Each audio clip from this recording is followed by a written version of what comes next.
to give me the go-ahead. And it's never the same amount of time.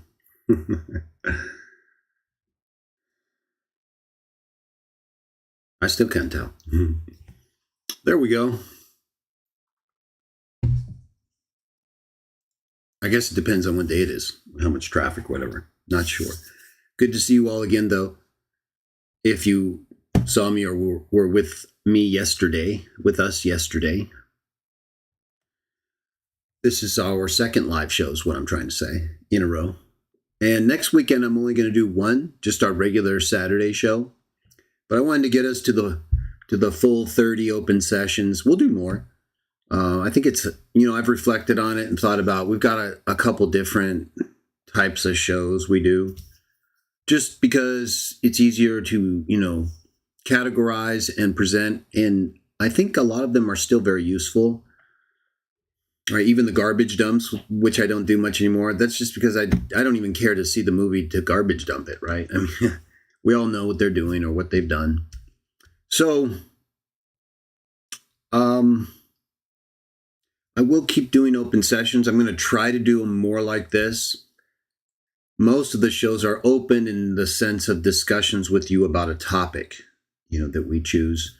And in all my live streams, I try to be open where it's at all possible, without getting too far off a theme or main topic. But this type right here, this is anything pretty much you put in the chat that we can see some value in and or help with.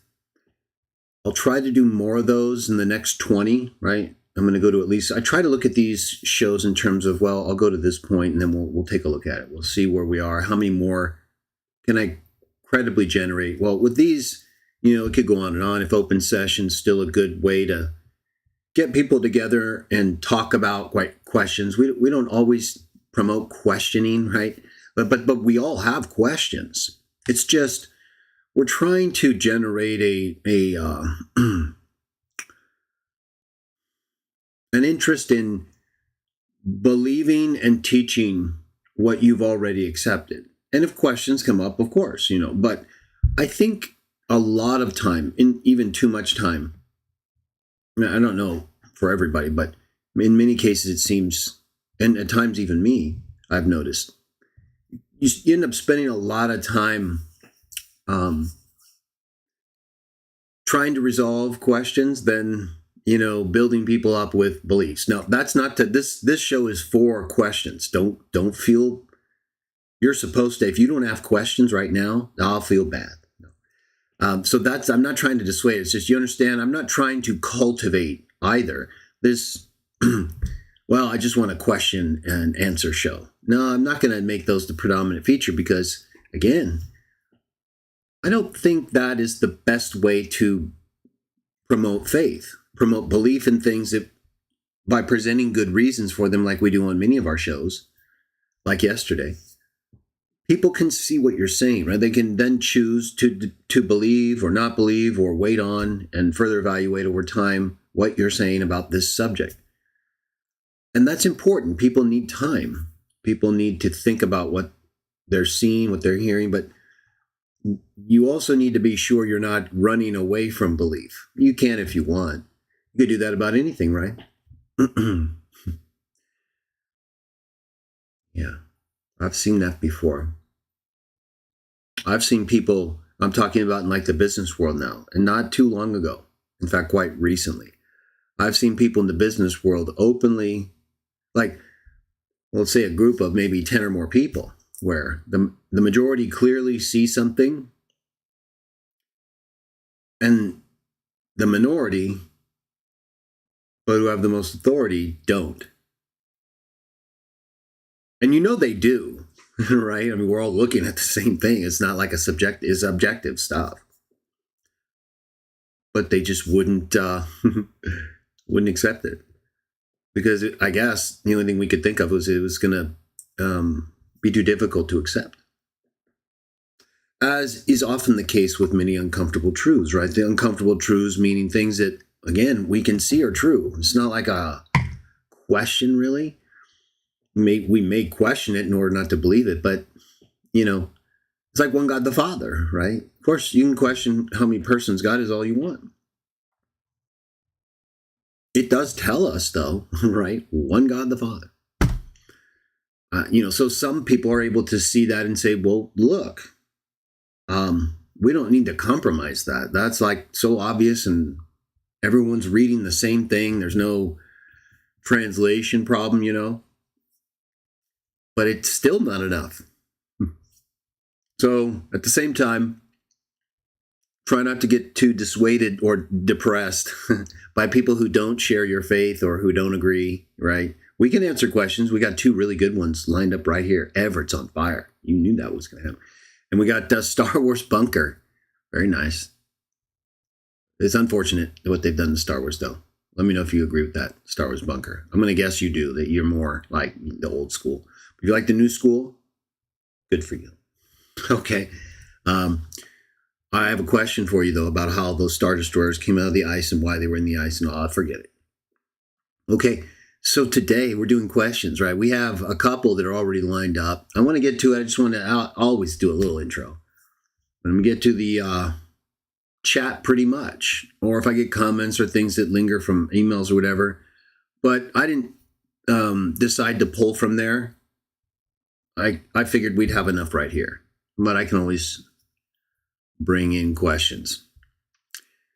So here's our own Everett Commodore. Hello, Brother Greg, if time permits. Of course, Everett. We always got time.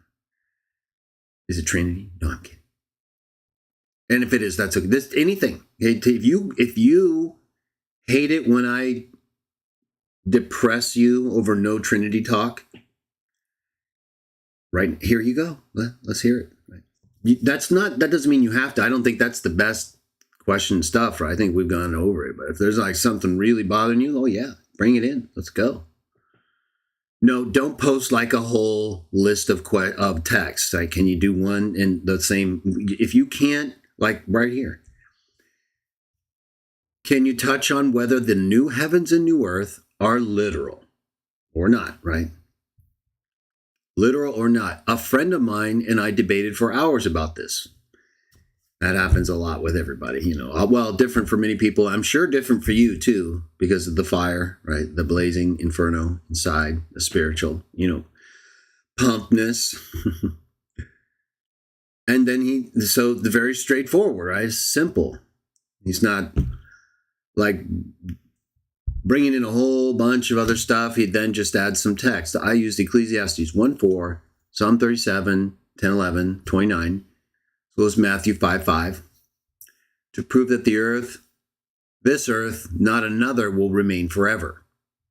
Yet she did make a few valid arguments about the elements being dissolved from 2 Peter 3:10 and 12, I think. So, very nice. Let's start with that, and then we'll move on to Star Wars Bunker. I don't think the question's about Star Wars, though. No, he's got a question about Matthew 16, use of erchomai, coming. Good question there. We'll get to that. Okay, so Everett's talking about his conversation with someone about a text many people have questions about, right? This is a very good subject. This is something that we don't require as Christian witness of Jah. You have to believe that the elements are this or the elements are that.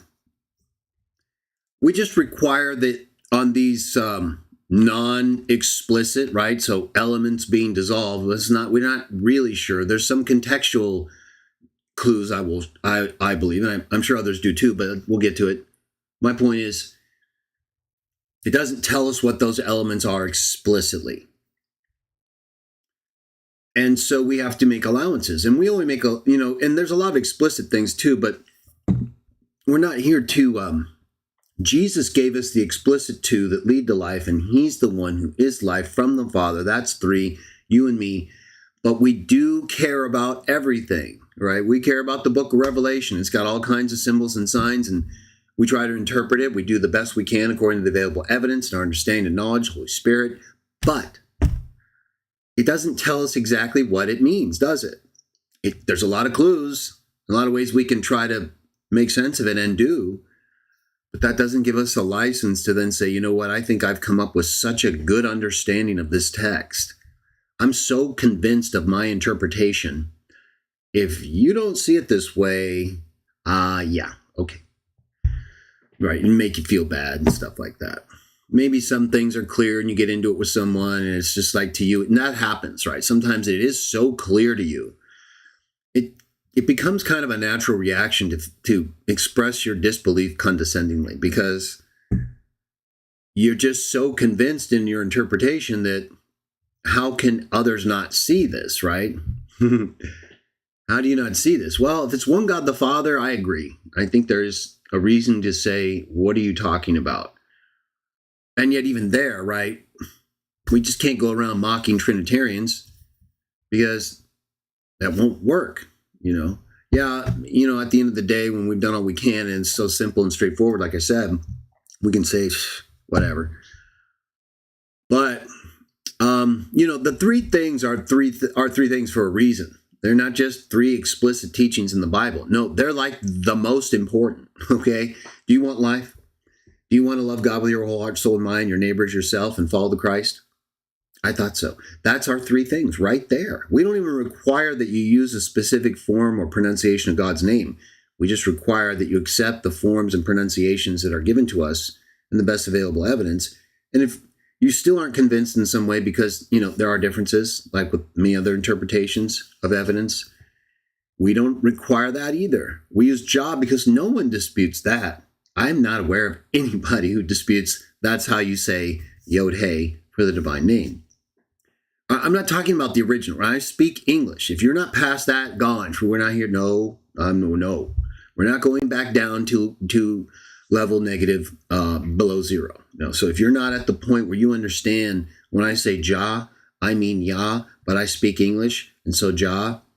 If you're not at that point, just try to hold yourself in because what you'll do then is allow me the opportunity to make you look stupid. I don't want to do that. I don't. I never wake up and, you know, try to make people look dumb. It happens though, you know. And you know, none of us want to look dumb, but if you're not going to take time, I'm not talking about you involved right now, but related to this idea of our interpretation, right? I'm saying this for a reason. I don't want people to feel like 2 Peter 3:10 through 12 or whatever, we're going to read it, that if you don't have this same understanding, I can't talk to you. You know, we can't worship together. I think that's really crazy, right? These things were barely understandable to them. These were promises given to them that they were able to reveal to us in enough ways to where we can see what's basically going to happen, right? Especially when we get to Revelation. But here too. Well, let's see what he says. Now, the good thing here, Everett, what we're going to do is I don't think I'll need that. I'm going to I've translated this section of text. Now, it was a while ago. Let me see. When did I do this? Let me see if I can tell real quickly. I might be able to see when I was last in 2 Peter doing translation work. Okay, I show, and this is more or less accurate, that it was in April of 2016. You know, because I started doing translation work fairly seriously around 2011, 2012. I had done some translation work before that, but I really got going at that time. I've talked about it before. 2 Peter, I have not done a lot in it though, but I did this section that you're asking about. I did it back in 2016, and it's on the Christian Witnesses of Jah discussion forum. I'm going to show it to you right now. Let me bring up the NWT though, because I think you guys are probably reading that. If you're talking about 2 Peter 3:13, usually you're talking to someone related to the Watchtower. Maybe not though. Maybe that's you, and this is like a non-Watchtower person, right, Everett? So I'm going to show my translation next to Watchtowers or NWT, which I believe is probably the best translation to use because, again, regardless of what a lot of you think, I understand. You know, don't bring up Grieber. No, I've already done it. You can if you want, but if you haven't checked my stuff, it's on you. I don't look at translations like that, okay? I guarantee you, if you and I had a conversation about translations, do you know how much I would show you don't know about your favorite Bible translation? Who translated it? What they believed? Yeah, it would get bad real quickly, okay? So you need to be very careful when you start just attacking the NWT because you hate Watchtower or you don't like Watchtower. We get it, but that doesn't, you just, you know, if you're a Protestant, don't you disagree vehemently and think the Catholic Church has done a lot of terrible things? But you don't believe their Bibles are entirely terrible. In fact, you probably use some of them. Well, the Catholics also, right? They don't agree with a lot of you Protestants, and you guys get at it and have gotten at it in really serious and wild ways over time. And yes, even translationally. But they wouldn't say, all the non-Catholic, non-Watchtower Bibles are terrible, right? They would agree that probably around 90% or more is basically correct. And then they would disagree with whatever other percentage is left.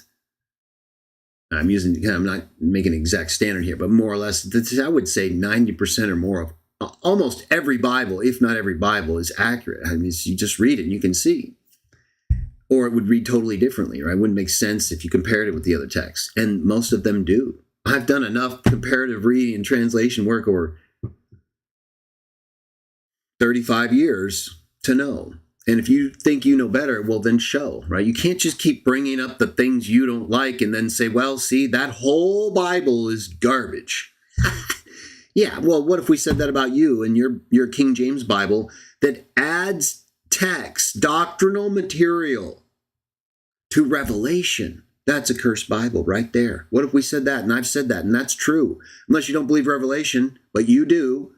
Yet you're reading a Bible that adds to Revelation based on all the best available evidence in texts like Revelation chapter 1, Alpha and the Omega.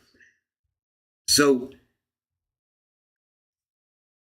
I'm not sure a lot of people really think about what they're saying. It's just easy to attack, right? In the same way that the perverts love to attack Christians in general. Easy target.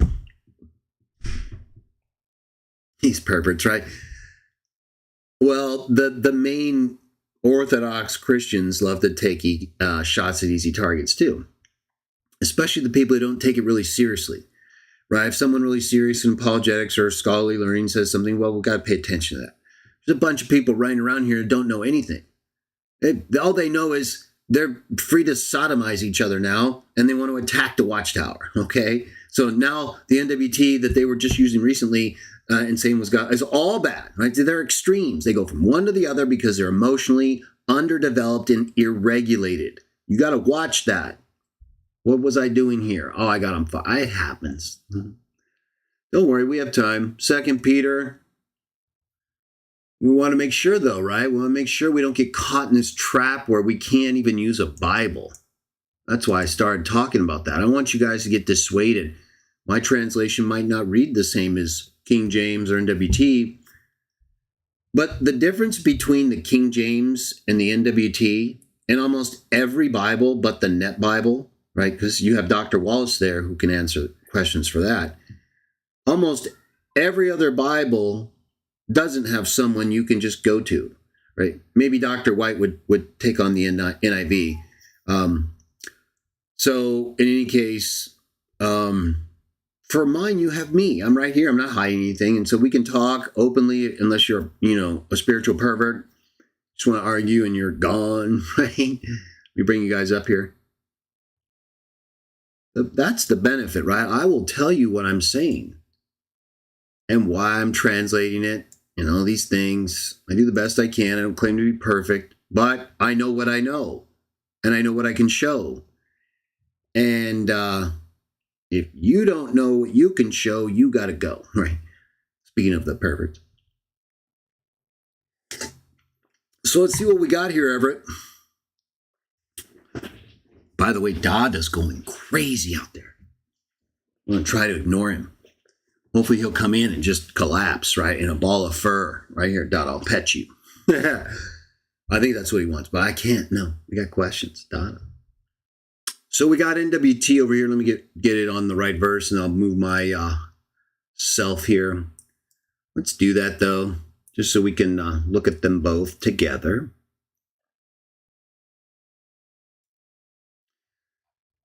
Oh, boy. That's a little text file. 2 Peter 3:13. Okay, so we'll put it kind of like, so you guys can see it. I'll put, yeah, that's good. So it's basically, I'm going to start reading. It's going to be from below where my image is. That's where I'm going to keep the reading. So we'll start basically right.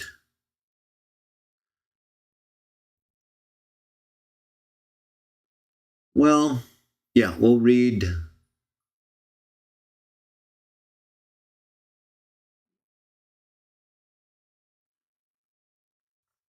We'll read from verse 5. So let me bring that down. Well, where did I translate it from? Verse 8. Okay, we'll do that. Comparative analysis.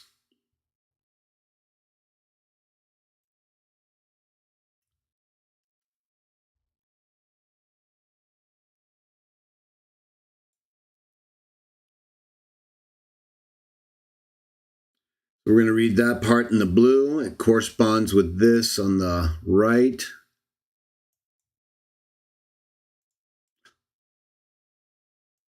Sorry. Well, I guess it's going to happen either way, huh? All right, let me just do this then. I want to make sure they're lined up. I guess that's about as good as it's going to get. Okay.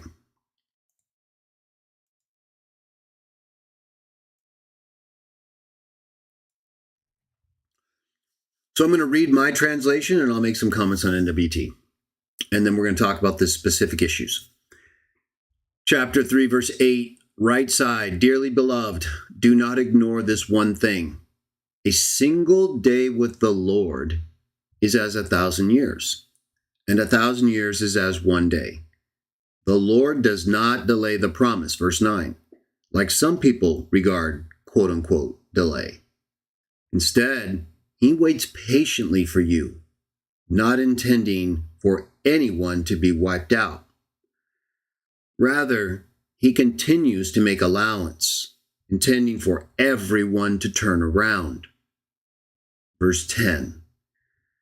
But the day of the Lord will come like an intruder, during which the heavens will disappear with the sound of a loud wind. Then structures will be broken apart as they are burned, and land as well as humankind's handiwork in it will be plainly visible. Verse 11, as these structures and human handiwork are being removed, what type of people must you be during sacred acts and living God's way? Verse 12, you are to be living in expectation and in a hurry to reach the arrival of the day of God, on account of which heavens are being burned as they are set free, and structures are being burned up as they melt. Now, this word for structures in verse 12 and in verse 10, where is it? Right here. I don't want to touch it because I don't want to mess up the comparative coloring. In NWT, the word that I translated structures in verses 10 and 12, in the NWT in verse 10, it's elements. And in verse 12, it is also elements. Now, when you think of elements, right, usually it can mean different things, right? Let's just talk about today for a moment, just so you understand, right, what do you think of when you hear that? It's not quite clear, right? It requires a little interpretation, I would say, which is, I tried to make it clear based on the meaning of the word. And so even though the structures, I think, give you enough of a indication of what I think the word means so that you don't have this problem. Now, the question is, am I correct, right? If it is elements, stoicheon is the term used. We'll go to it in the Greek in a moment. If I'm wrong, that's different. Right? But I can definitely show contextually and semantically that stoicheon can mean structures. And I think it does here. Either way, a lot of texts, including on NWT, use elements. And I think it's fair to say that most often refers to, especially in an academic sense, the actual constituent elements of matter, right? Or I guess you could say the elements like fire, earth, water, wind. It depends on, again, what you mean by how foundational you're taking these elements to what extent. And you're going to see why that's very important right now.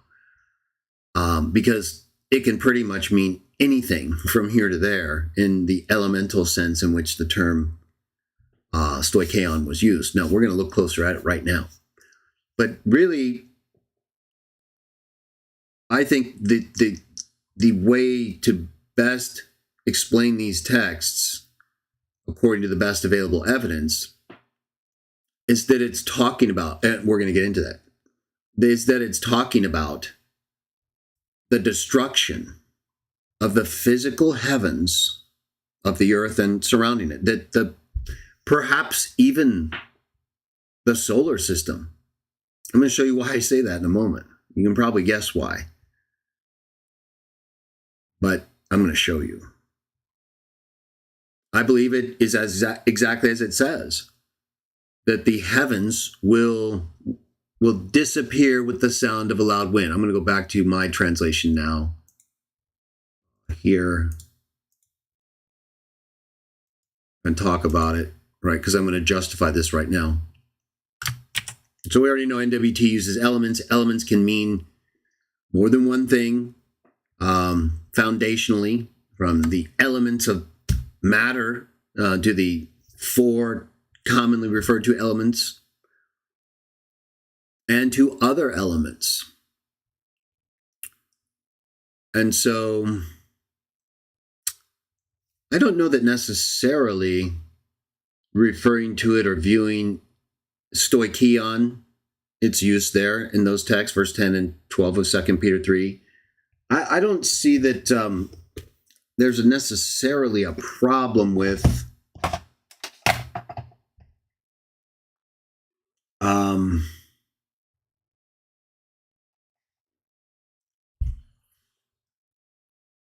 that being the four elements: fire, earth, wind, and water.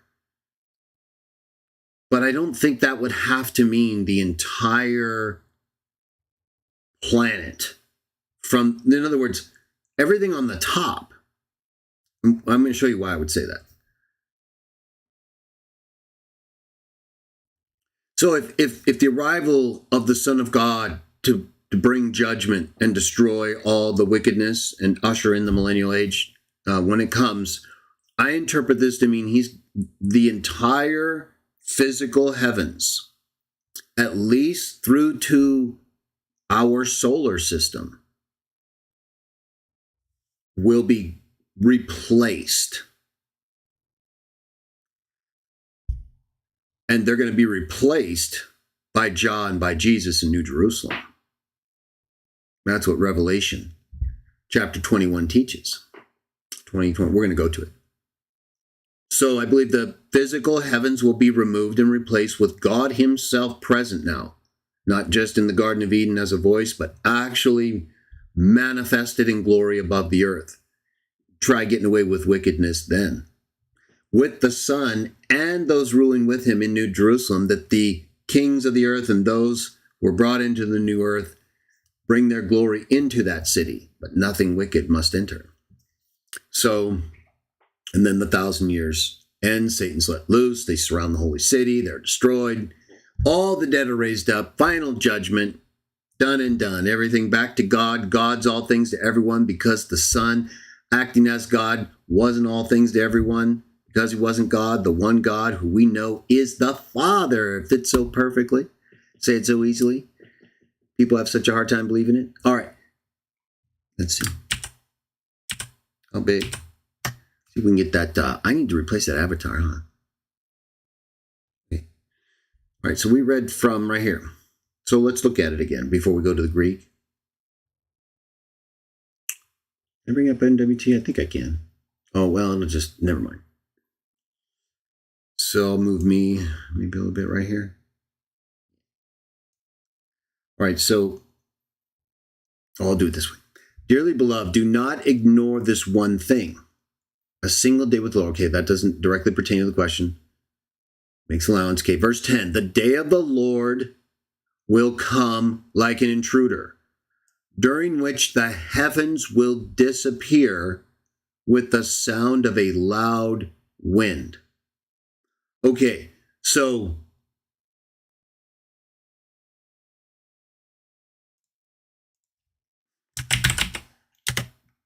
I'm going to show you what I believe that is, and then we'll go to the earth melting part. Go to Revelation. All right, we're talking about a new heavens and a new earth. Now, in the Bible, the words for earth almost always refer to the land, right? And it can, by extension, be more than that, but they're not talking about like the planetary core, the mantle, and all this stuff, right? No, they're talking about the earth, of the land of the earth that they see and they're on. Same with the heavens, right? So they're not talking about the spiritual heavens. It says in 2 Peter 3:10 and 12, which we're reading right now, that when he arrives, when the day of the Lord comes, they disappear with a sound. This is not talking about the new heavens with Satan being thrown out. That's not what it's describing in 2 Peter. And that's not even sequentially how things are lined up in Revelation, right? So right here, if we look at Revelation 21 in terms of this heavens, right, let's just do them both because it's very important that we see what's happening, right? Visually, what's going on. Same thing, right? It's the same texts. Well, same belief, I should say. New heavens and new earth. Originally from Isaiah, right? I saw a new heaven and a new earth. First heaven and first earth passed away, and there was no longer any sea. Okay. Now, remember, Peter also, right here, or actually, if we go to NWT, right, he talks about how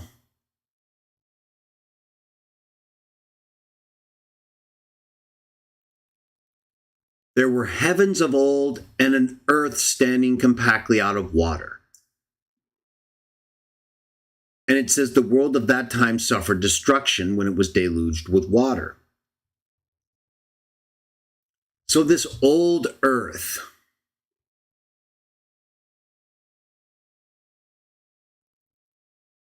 trying to see if it's described specifically as a new earth after the flood. I don't want to assume that. Sure seems like there's a comparison being made here.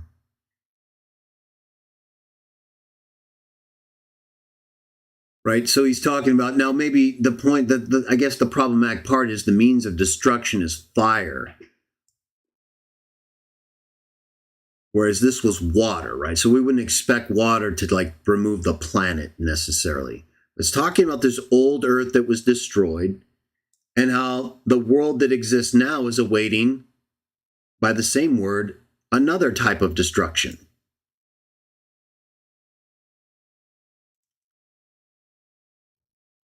It looks like it uses world in 2 Peter 3:6. Let's see. Verify that real quickly since that's a key term here. It does, cosmos. The question is it using world relative? Is that what it means by earth? It's clearly referring to earth as a planet here because it's standing compactly out of water, or at least the surface that was standing when God pulled back the water. So there's not enough here, I would say, to say for sure if it's making a parallel with just the surface being destroyed and not the planet, and that therefore this wouldn't be the planet here. I think it's still potentially possible, especially based on NWT and element readings with element. I could see how you would see a difference here. So let me go back to my translation now and explain why I see it differently. Again, if you use elements and you're thinking of elements in that fundamental holistic way of, if it's earth, land, earth, fire, water, and air, and it's, or by earth you mean the whole earth, well, that's a possible interpretation. I'm going to show you why I don't think that's true, and I'm going to also show you why I translate it differently so I don't have this problem. The problem potentially still exists outside my translation because there's obviously disagreement, but words mean different things. I'm going to show that to you. Let's go with this first, though. It's the intro to that. Right, so it's still possible that, so this heaven's disappearing, though. We were doing that, then we kind of moved over. So the sea is no more. Why would it specify the sea? The first earth passed away. Talking about after Jesus arrives, right? This is 2 Peter 3 stuff. First, it's not talking about the pre-flood earth there, right? Because he's talking about the new heavens and new earth. The first heaven and first earth passed away, which was just described in Revelation 20. And there was no longer any sea. It doesn't say there's no longer any air or fire. And there's fire in the earth, according to all scientific data. It's interesting to me that it specifies the sea, because the sea is related to the sea of mankind that's on the earth, and the destruction that came down to those on the earth that followed Satan and surrounded Jerusalem. They were all on all that destruction described. None of it says the planet was blown up, right? Preceding Revelation 21. That's why I had to look back at 2 Peter and see what was it. Did it specifically say the earth was destroyed? I didn't see that. So I'm moving past that. We see in Revelation 20, that's the surface stuff. It's Satan and his followers and whatever they got, right? Gone. Okay, and then all the dead are raised up out of the sea, under the earth, in Hades. And I saw a new heaven and a new earth. And you repeat, oh, that's the same, different version. I wonder if I should go to the multi or to the NIV. Let me just do this real quick. So I saw the holy city, New Jerusalem, coming down out of heaven from God, prepared as a bride, fully dressed for her husband.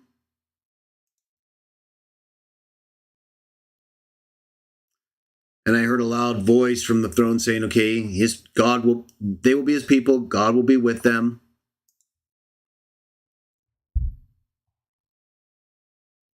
Former things have passed away. Write this down. One seat on the throne. All right, I'm going to go to the NIV because it's too many.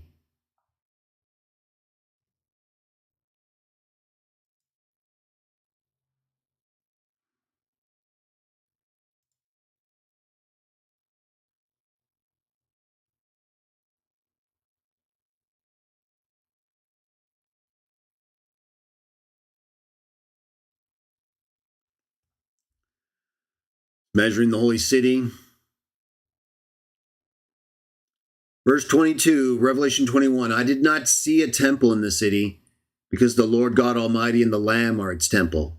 The city does not need the sun or the moon to shine on it, for the glory of God gives it light, and the Lamb is its lamp.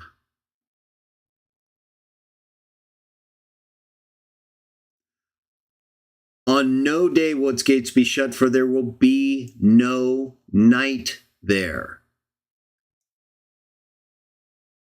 And then there's another text too. If we look in NWT.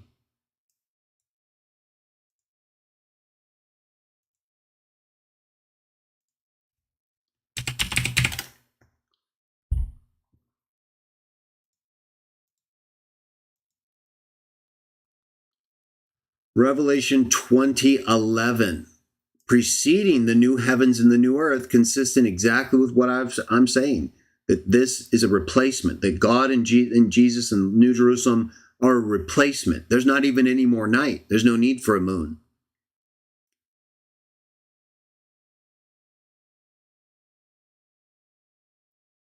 So 1,000 years are over, Satan's let loose.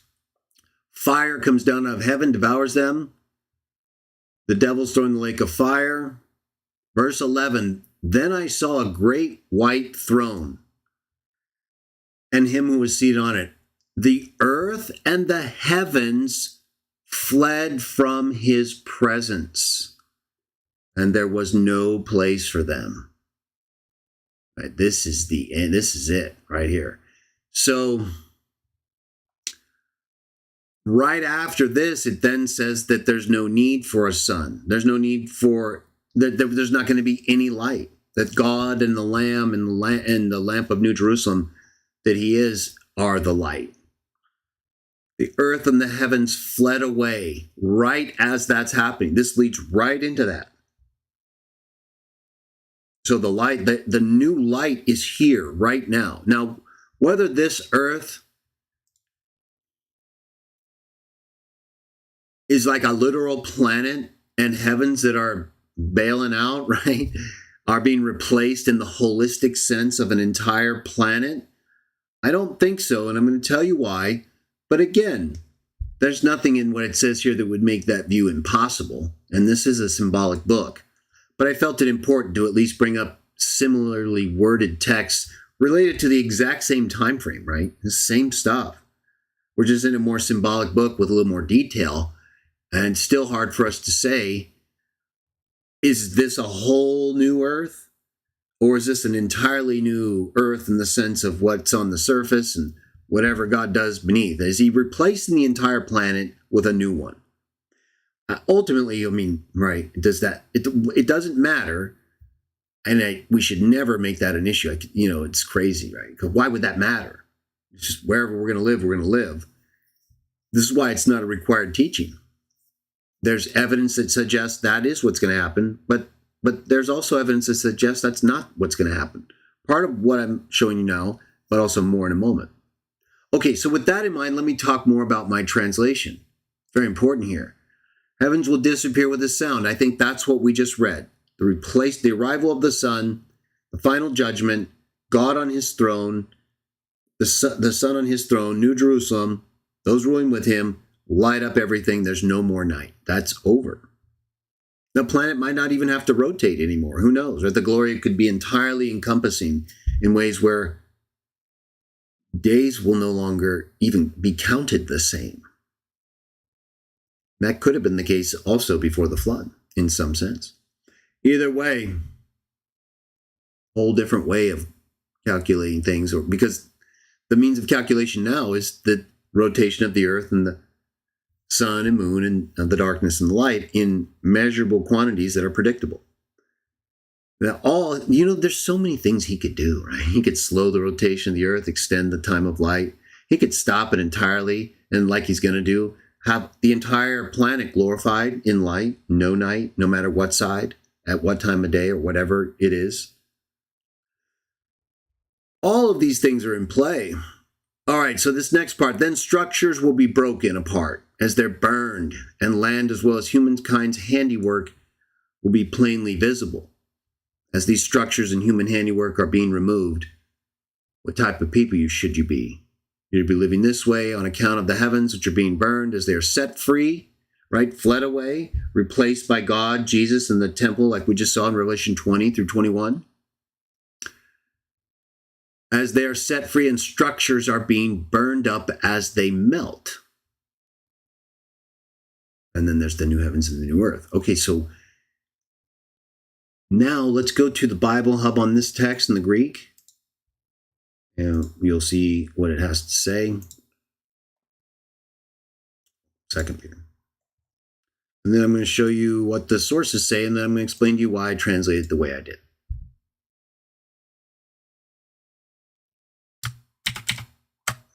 So we go to the Greek here. Verse 13.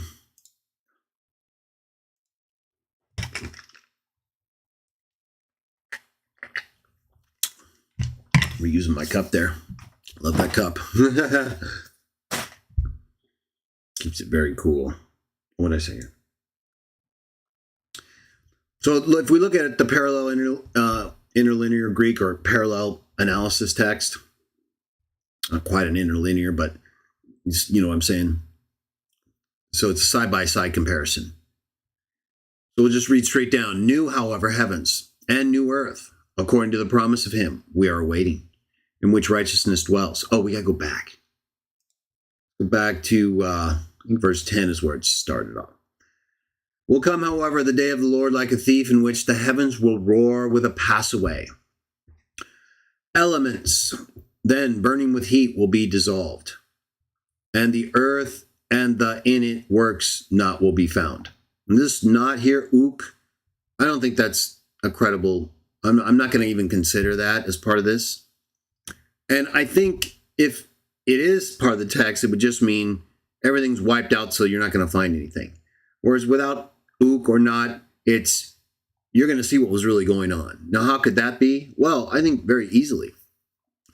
Are we not digging all the time and uncovering massive civilizations, complexes, palaces, caves, hidden structures, fossils? Whatever was a part of the works of the earth preceding us that's in the earth would be visible. It'd be obvious. The destruction, as I understand it, would be so great. It would be removing entire structures, all the foundational elements, which include part of the surface, and just basically like you see right across the Eye of the Sahara, which I think is Atlantis. You see that kind of just raking of earth, obliterating it from what it once was. The whole earth just being basically raked new. Think of a giant rake on fire, just ripping down everything, okay, if that helps you. That's how I see this. Now, one thing I'm noticing here is, okay, so if you want to take it's stoicheia here, but it's stoicheion, the lexical form. If you want to take that as elements, and you take that as the four elements, fire, earth, wind, and water, well, how is fire being burned with heat? It looks like one of those elements is actually involved in the destruction of these elements. So Everett, if you're of the opinion like I am that it's not an entirely new earth, it's an entirely new type of earth like there was after the flood, only now after fire, and with a whole new heavens, right? This earth is designed for that heavens. Of course, with Jah, he can manifest the equivalent of anything in a way that's still existing, or just change its structure, right? Change its core. You can do anything. Well, you can do so many things with this planet, right? I mean, it's incredible. Massive hydraulic system, massive internal combustion system.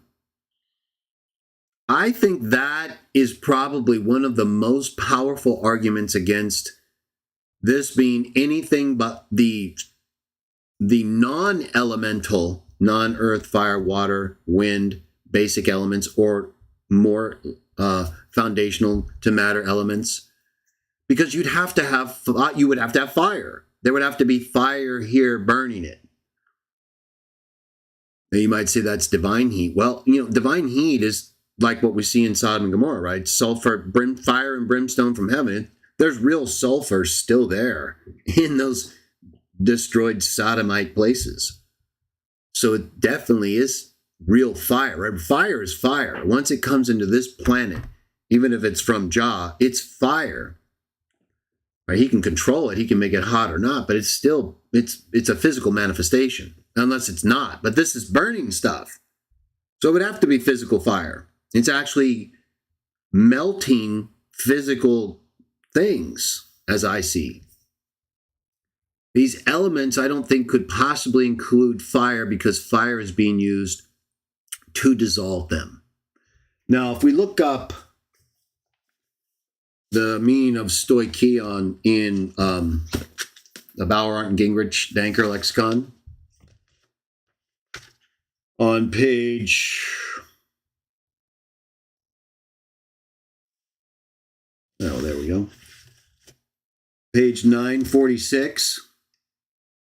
It says basic components of something, elements, substances underlying the natural world, the basic elements, which everything in the world is made of and which is composed. It is composed of basic elements of celestial bodies, heavenly bodies. The four elements of the world: earth, air, fire, water. And he also cites non-New Testament sources for these uses because, of course, there's a lot of Greek discussion about stoicheion, of things which constitute the foundation of learning. All right, so a more abstract element. Transcendent powers that are in control over events in this world, elements, elemental spirits.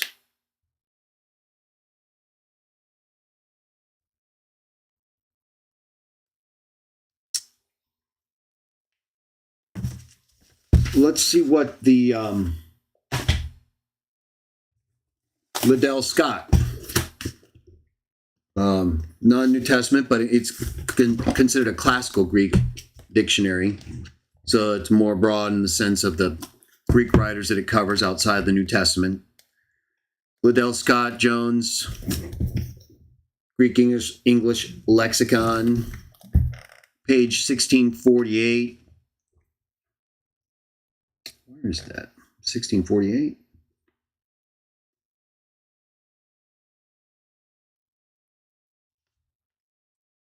There it is.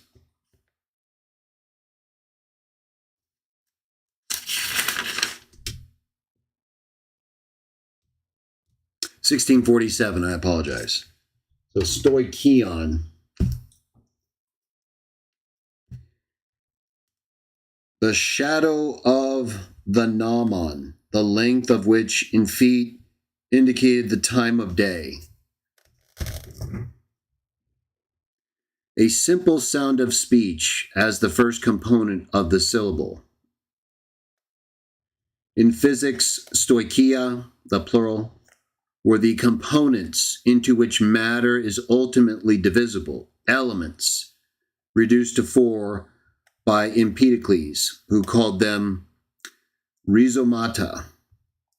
The word stoicheia being first used, looks like by Plutarch,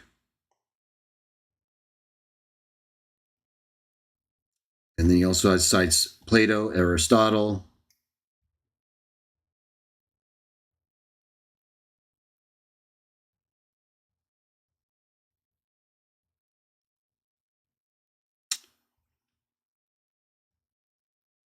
I'm skipping a lot of references and reference material that's quoted in some of these definitions. It gets really busy with references in here.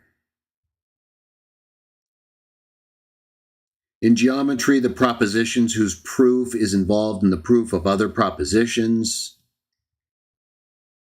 hence applied to whatever is one, small, and capable of many uses, the unit and the point, letters of the alphabet, the elements of speech, namely words, or the kinds of words, parts of speech, generally elementary or fundamental principle,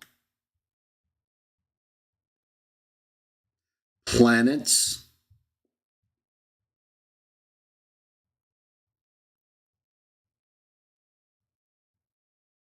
or elements of planets, which is what we're talking about, right? Or potentially.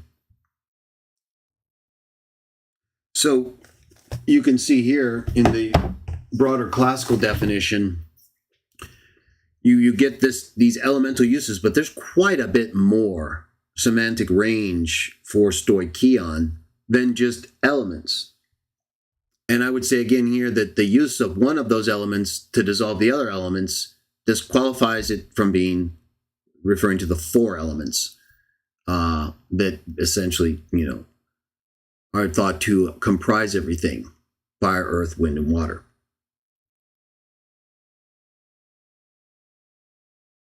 Or anything else, right? Anything lower than that. Because to have heat, to have fire, you would have to have, constituent elements of what makes up fire. Oxygen and different elements that allow for heat to burn in this way. Now, Jah could, of course, make something burn if the atmosphere, the air is gone or whatever. Which doesn't say we're not going to breathe, there won't be any air. It's just the current heavens, right? Whatever we're using now will be replaced with something we'll use then. There's fire here that I can see. That seems to me to make this not a reference to the four basic elements or anything lower than that constituently or physical matter. But let's, we don't just rely on pure definitions, right? We got, if you really want to get serious, you should look up the uses, the definition references. But what we are going to do is we're going to look at the uses of stoicheion in the New Testament. So here is an exhaustive concordance. It's in Greek, but it's very useful. It bolds certain key terms. And it allows you to see how many uses of terms are without having to pull it up in a search and then refine it. So if you use this text or one like it, this one in particular, though, it lists the instances of stoicheion on page 903. And in addition to the two uses in 2 Peter 3:10 and 12, there's two uses in Galatians 4, two uses in Colossians 2, and one use in Hebrews 5:12. Let's go to those right now. Galatians.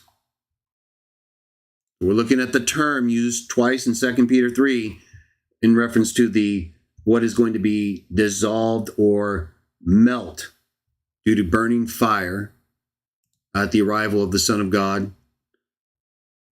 Galatians 4:3. Tell me what you think stoicheion means here.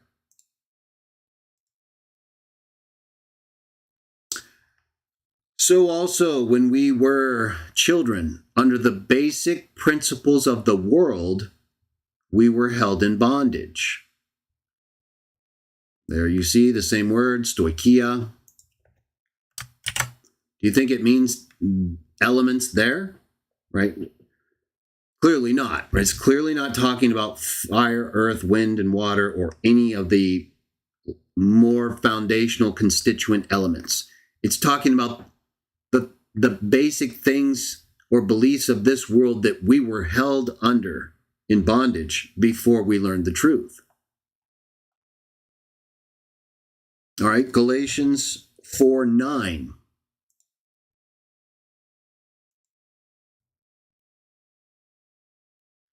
Now, however, having known God, having been known by God, how do you turn again to the weak and destitute stoicheia, to which again anew to be enslaved you desire? Basically the same as verse 3, right? I don't see a use of stoicheia here for anything other than the beliefs or ideas of this world, which has nothing to do with the foundational elements of the planet. Now, it is a more abstract use though, so I wouldn't say these uses are parallel to 2 Peter 3. They're just other uses that I want you to see, so you understand how the word is used in the Bible. And also, they are, at least according to my translation in this, they would be similar. Neither my translation nor the uses in Galatians 4 mean the four elements or anything more foundationally constituent to matter or those four elements. Colossians 2:8. See, Everett? See what happens when you're number one? When you're first in line? What do they say, the early bird? The worm. But you got it. You got in here and you're like, okay, this is a good discussion too, just in general. I think it helps people get a sense of what because these are things still future, right? So it's interesting to a lot of people. All right, Colossians 2:8. Take heed lest anyone there will be, taking captive through philosophy and empty deceit, according to the tradition of men, according to the principles, stoicheia, of the world, and not according to the Christ. Once again, not referring to the four elements or anything more foundationally constituent, something physical, but also not an exact parallel to the use in 2 Peter 3, unless you're going to take it as him dissolving the principles or beliefs according to this world, which are being spoken of against here, right? We'll have to take another look at 2 Peter 3 and see if there's any potential application there. I don't think so, though. It seemed to be much more physically descriptive. But we don't want to discount that as we're going through these uses. We'll go back to it. Oh, Colossians 2:20. Almost done. Just into your question, almost, Everett. Thank you very much. Another use of stoicheia or stoicheion.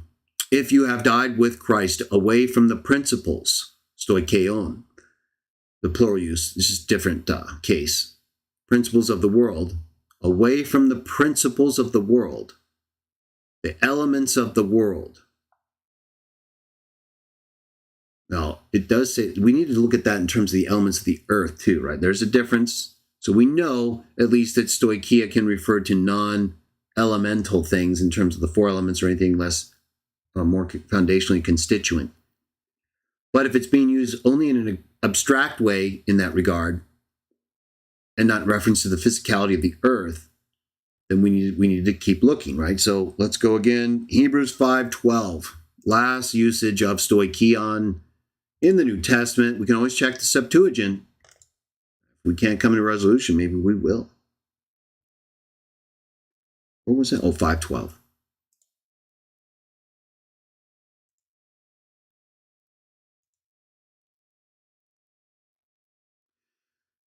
Even for you ought to be teachers by the time.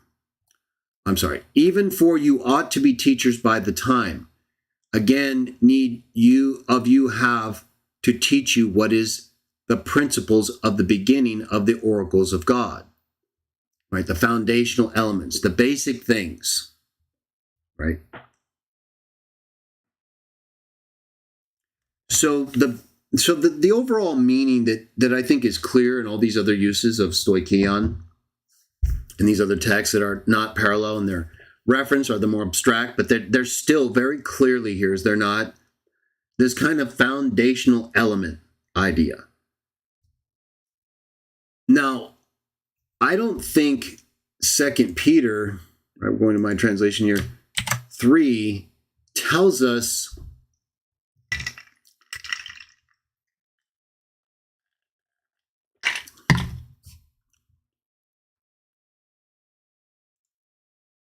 what was that? It was in 2 Peter. I wanted to see one more thing there.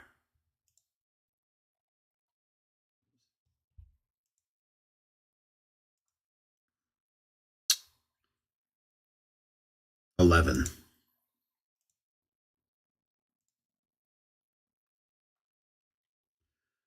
Okay.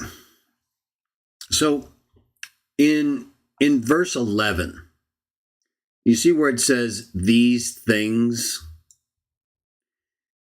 In my translation, I make that explicit. Okay.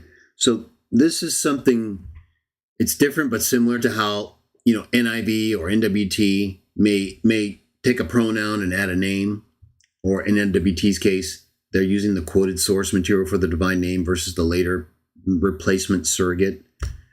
I think that's still a little different than what I'm doing here, but it's similar, right? Instead of just saying these things. Now remember, I don't attack, it's the Trinitarians and others who attack NWT for using the divine name. We're just responding, showing that their translation do similar things with the name Jesus and other terms.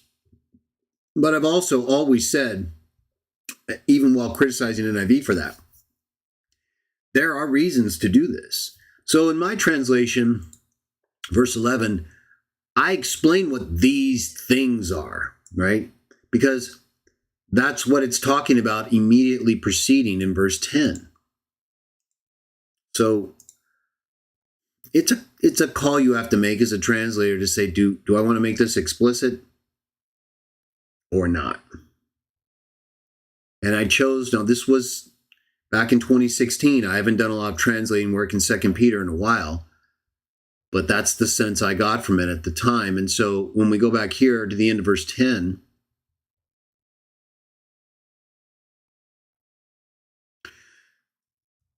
you see how I say structures and human handiwork.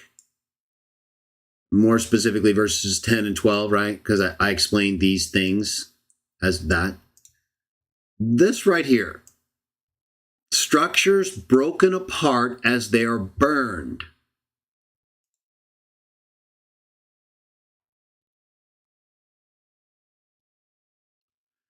Elements burning with heat will be dissolved. Structures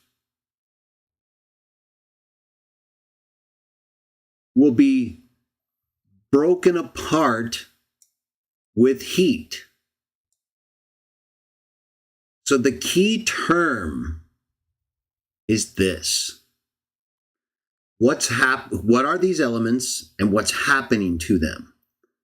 Are we saying that these are the elements that make up the entire planet that are literally being deconstituted, right? Demolecularized or completely dissolved into nothing before they were ever anything out of the Father? Is that what we're saying? It's possible, but the use of not here is not something to be worried about in terms of a textual variant. Okay, the texts without not are very strong, the strongest, I would say. So I'm not even consider that. But that being the case, how is the rest of this verse to be explained then? If this is the actual constituent elements of the planet, we already talked about the heavens, right? Being replaced by Jah, Jesus, and New Jerusalem. If this is the planet, how is the earth, the gay, and its works being discovered? Because not is not in the best text even close. So it goes on to say the earth is still there, right there. And that because of this destruction, it's my understanding, but think about it.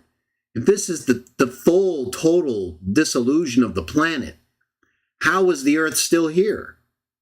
It doesn't say, and the new earth will be discovered. It says, and the earth and the in it works will be found. In other words, all the things that were done will be seen. And then there will be a new earth that will replace it. Because everything was there is gone. And now we can see what had happened, is my understanding, due to the destruction of the surface of the planet by heat, fire. How this works right here. If everything is being totally dissolved right here, how is the earth still there and works there to be discovered?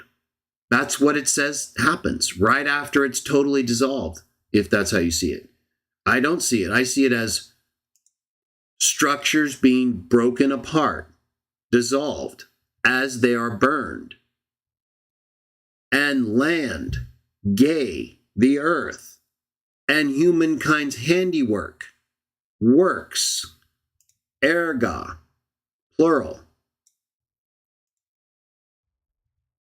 Structures will be broken apart. The stoicheia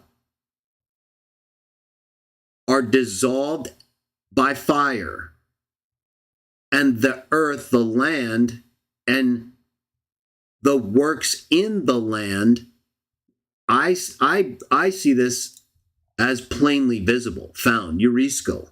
It's a form of eurisco, to find something. We're going to find out, because it's going to be plainly visible, because everything on top of the earth is going to be broken apart and burned and destroyed. So we're going to be able to see, even beneath the, I would say, initial surface of the earth. I think we'll see new things from the past potentially, because of the activities, the works, humankind's handiwork in the earth and the works in it.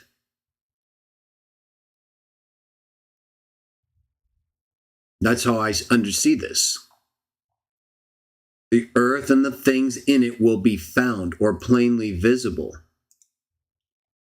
These things in this way all being broken apart, since everything's going to be destroyed, basically, right? See, when you see this as dissolved, you're thinking demolecularized, right?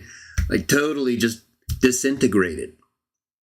But that's not necessary in any sense. It actually says there's fire there destroying all these things.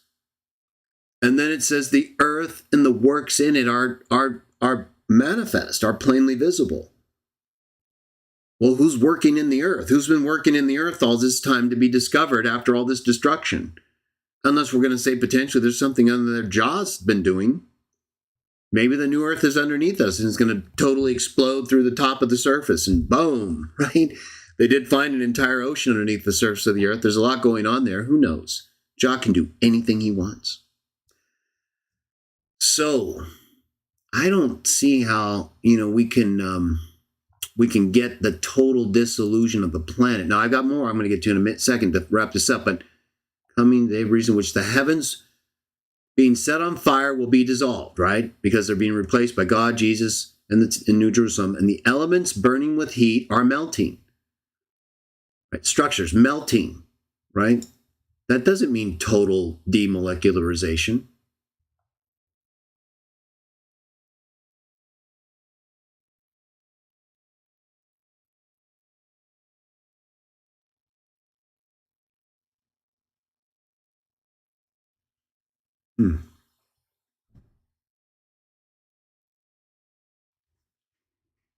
There's only one occurrence. Let me see if I can get Te Ketai melting.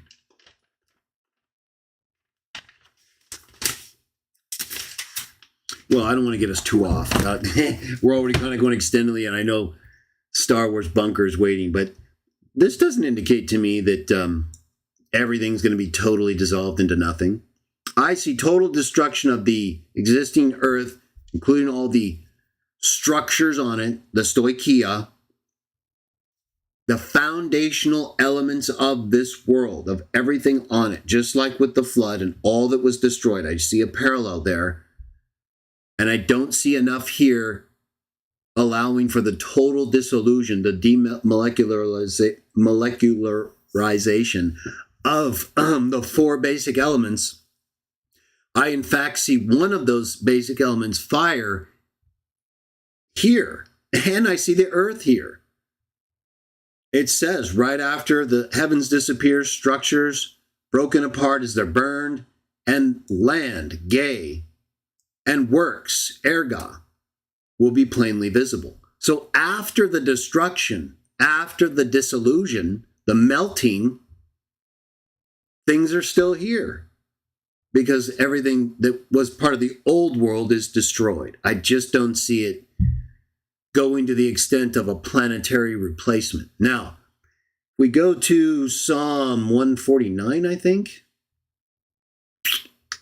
My last point here, Everett, and we'll hopefully answer. I'll take a look at what you have to say. Hopefully I've given you and the person you're speaking with some good information to think about and at least explain more of my translation. That it's a little older, but I'll go back to it later, and it looks like I have basically the same view of things. So I think, though, when you look at the earth and its future, like I said, I don't think we have anything to worry about, whether it's a whole new planet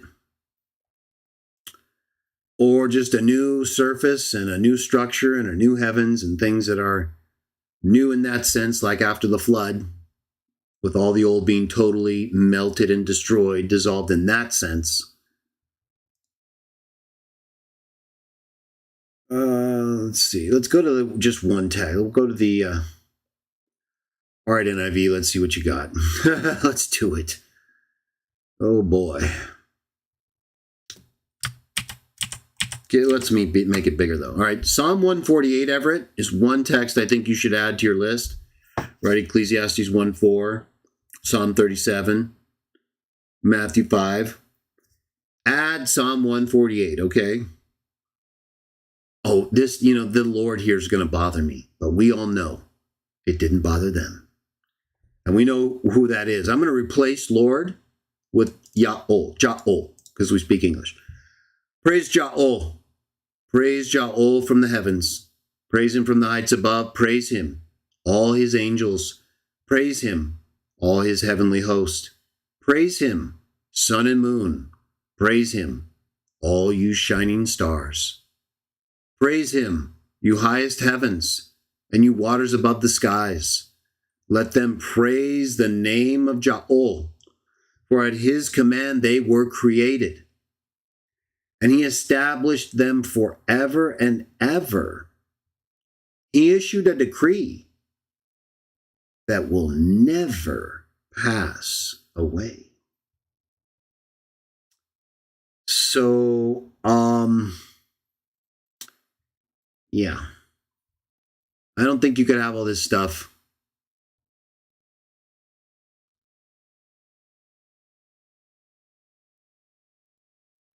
without the earth. So I think we need to think a little more carefully about what the Bible means when it says some of these things. This seems pretty clear, right? He issued a decree. It's never going to, he established them forever and ever. He issued a decree that will never pass away. And these heavens, this is the highest heavens, right? Above the and then it refers to the waters above the sky. And whether this refers to the atmospheric heavens, shining stars, even the sun and moon are here, right? They're replaced by the same things. So he's keeping his law true, isn't he? If he says he's never going to replace the sun and moon and all these things that he created and established forever and issued a decree that will not pass away, like Psalm 148 says, the only way he could be consistent with that decree is to have the exact same things continue happening that the things he's replacing are providing. Now, whether or not you say that's the same for the planetary Earth, that's up to you. But I think this is a text that Everett should add that supports our view about the foundation of the Earth in the planetary sense not actually being the object of 2 Peter 3. It's possible, but it seems more likely, based on the existence and use of one of the four main elements that constitute the planet, fire, being used to dissolve things, that it's more likely being used to describe what happens to the things on the earth. And that's why I used structures, the foundational elements that make up what's being destroyed, the world. And then in addition to that, in addition to one of the four primary elements being used and so therefore in existence at the time this is happening, it goes on to say that the earth and its works are still there. And as a consequence of the destruction by the fire and the dissolution of these things of the earth, they're manifest. We can see what happened. So I don't see enough there to change my view of the earth in its foundational sense not being entirely replaced. I think it is possible for the heavens and even outside to our solar system, based on Revelation, but that is a very figurative text. It might mean in some other sense that maybe they're there, but it says they fled away, right? What does that mean? It's hard to understand sometimes these things in a cosmological sense because they're planets, right? How do planets take off? Well, John knows, right? He made them. He can move them. He can change them. He can destroy them. We're entering into this cosmological role and saying, well, this is what it means, right? I think we should leave a little bit alone and let Jah handle it. We'll be fine. And I don't think it's necessary for us to understand that the entire planetary system, the entire planet physical system, will be totally replaced. Possible, but not likely based on the aforementioned reasons. I hope that helped, Everett. I gave you a ton. I wanted to give you a ton too, because you are an on fire person, and you do a lot for John, for Christians, and so thank you. Let's see what's happening here.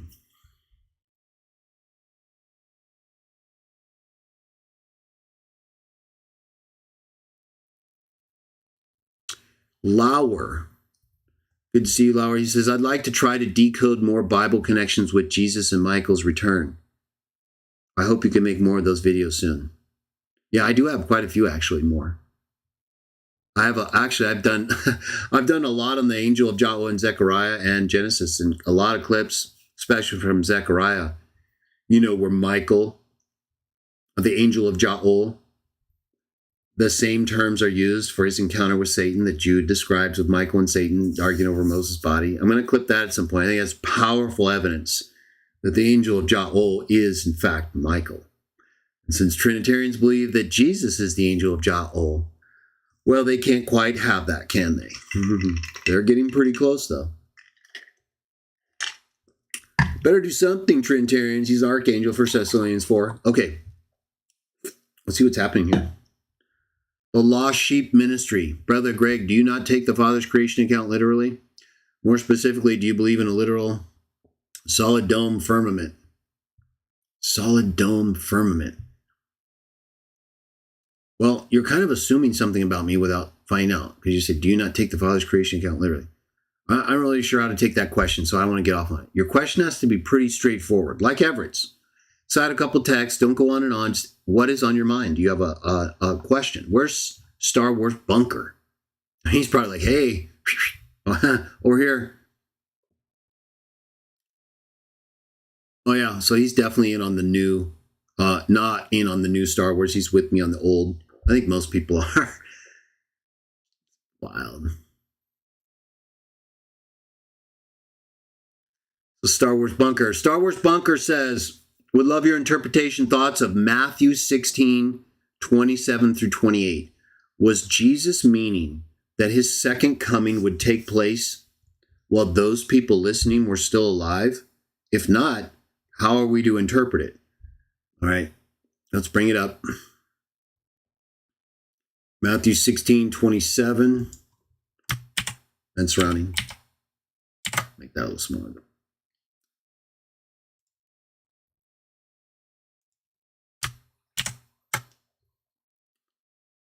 Matthew 16, 27.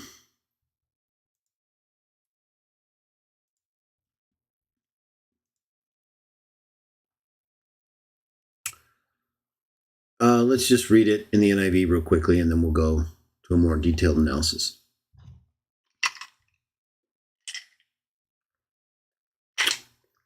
Excuse me. I apologize if I have a little snack at times when we do these long shows. Get hungry sometimes, Mm-hmm.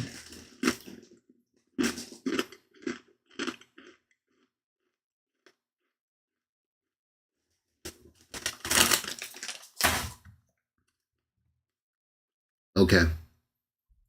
So right here. Let's just start in verse 24. And where does he want to go to? We'll read to the end, verse 28. And he said 27, 28, I think. This is the NIV.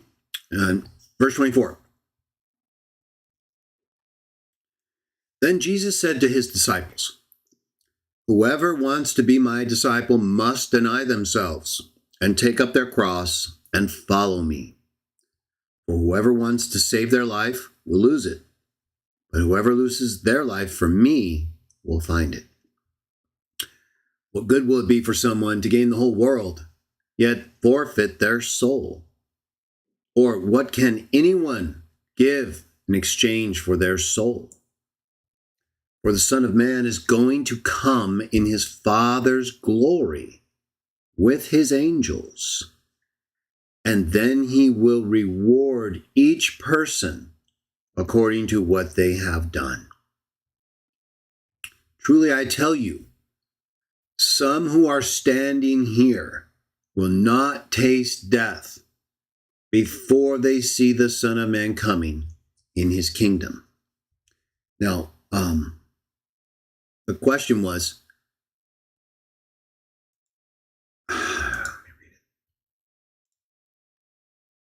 The question was Jesus meaning that his second coming would take place while those listening were still alive? So the first century.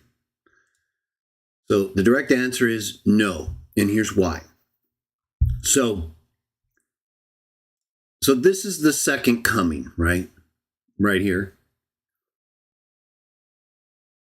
I don't see this as the final judgment. I don't see this as the Revelation 20 white throne judgment. That's like after the 1,000 years. This is the premillennial judgment, right? Like Armageddon. Matthew 25, right? The Son of Man arrives in his glory and all the nations are brought before him. Well, it's the parallel account, basically. It's just a little different. It doesn't have all the sheep and goat stuff.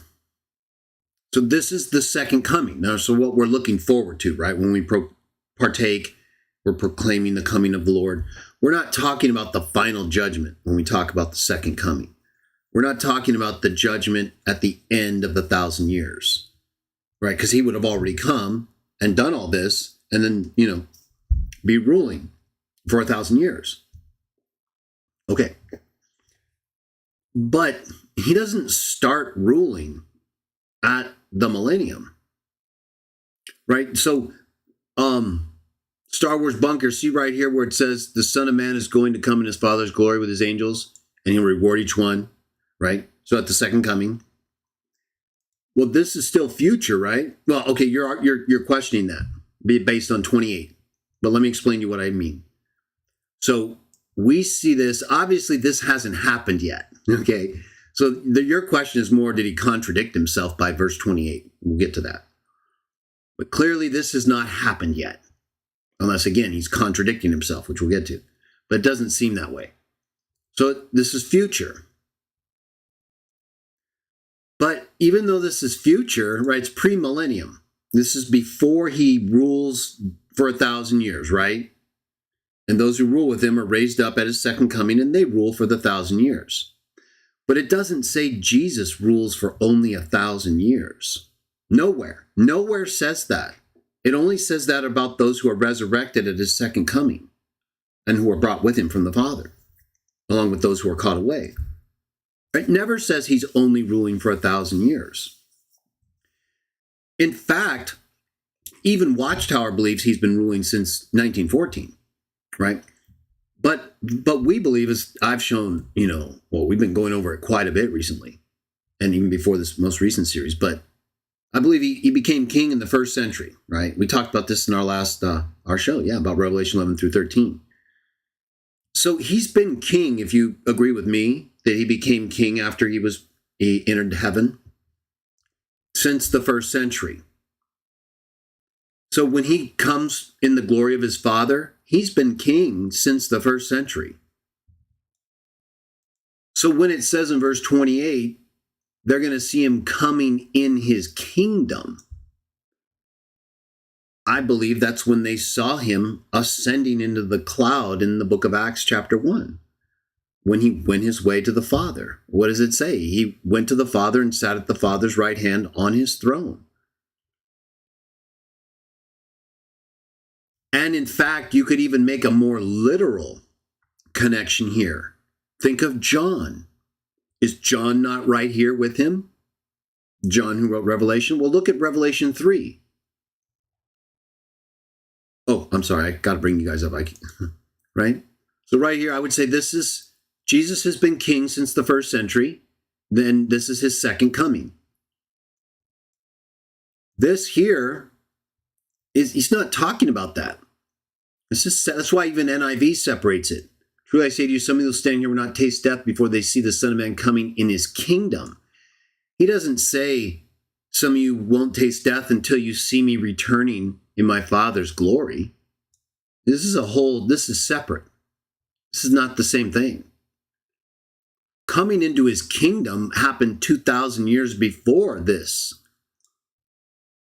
Right? So coming, this term here, right? Obviously, this coming can mean more than just coming, right? In an arrival sense. So here again is Bauer, Gingrich, Danker, Greek English Lexicon, page 394 under erchomai.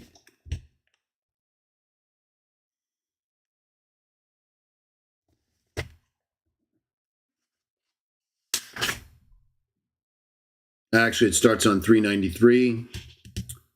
Of movement from one point to another with focus on approach, right? So that would be kind of what you're thinking. That would be like this right here. Son of Man is going to come in his Father's glory, and he's going to approach these people and reward them for what they've done. But this says come in his Father's glory with his angels. This says the Son of Man coming into his kingdom. That's totally different. Even a different preposition, right? Coming in his Father's glory with his angels. Son of Man coming in his kingdom. There's no angels. There's no Father's glory there. Just like there isn't explicitly in the sense that Acts 1 describes him alone ascending into the heavens, into his kingdom. Before we get to Revelation 3, to also prove how that could be understood. So Erechomai, 393, I read you that first definition.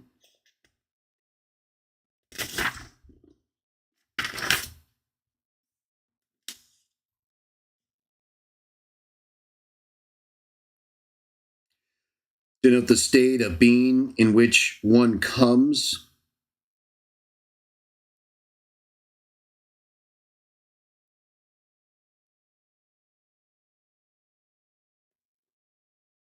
It's an interesting text. He's given a couple examples I just found interesting.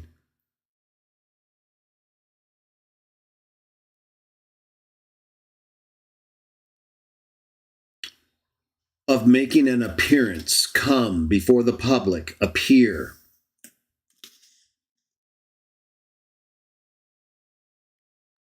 To proceed on a course with destination in view, right? I'm returning to the Father. To change place or position with implication of being brought or be brought. Take place, come. I think you get the idea.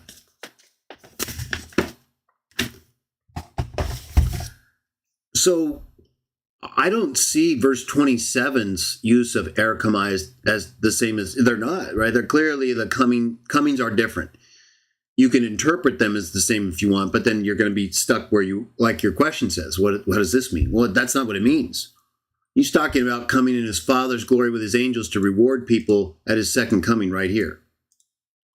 So he's talking about salvation, people being rewarded based on what they've done. And then he refers to the people standing with him, right? They're not even mentioned at all here.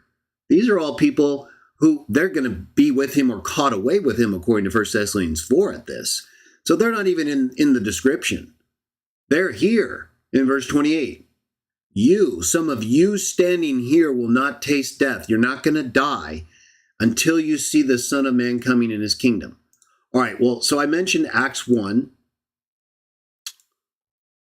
right? Most of us are kind of familiar with this. We can go to,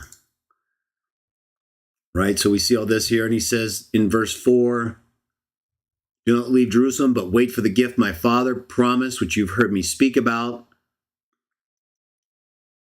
It's not for you to know the times, dates, or know the times or dates the Father has set by his own authority. Watch that. You'll receive power when the Holy Spirit comes on you. Be witnesses of me. After he said this, he was taken up before their eyes, and a cloud hid them from their sight. And then the angels come and say, what are you guys looking at? Why are you looking into the sky? This same Jesus who has been taken from you into heaven will come back in the same way you saw him, which we see in 1 Thessalonians 4, and which was described in verse 27 of Matthew 16. So I would say this right here is some of those standing there seeing him enter into his kingdom in the heavens. But I've thought of an even more explicit example. Revelation 3.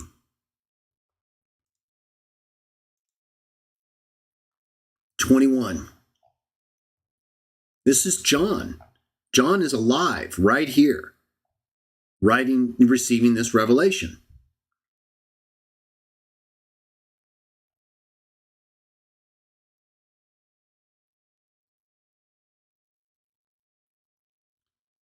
To the one who is victorious.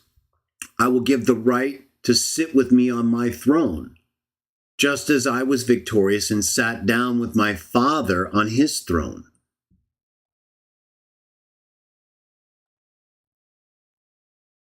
And look at in just before that in chapter 2. Look at what else John saw. So he's seen him with his crown, with a scepter, on his Father's throne and on his throne. Revelation 2, right before that, he's talking to John and he says, the one who's victorious and does my will to the end, I'll give authority. That one will rule them with an iron scepter and will dash them to pieces like pottery. Speaking about those who are during the millennium, and many of whom Satan misleads. Just as I have received authority from my Father. So he's seen Jesus with full authority. They saw him literally enter into the heavens where he sat down on his throne. And John, the living apostle, literally sees him sitting down on his Father's throne with his crown and scepter. I don't see any problem with Matthew 16, 27 or 28. So I think the use of erchomai is very common. It doesn't appear to me to be contextually referring to the same thing. It clearly isn't. It doesn't say it is. It says one is coming in his Father's glory with his angels. The other one says coming in his kingdom.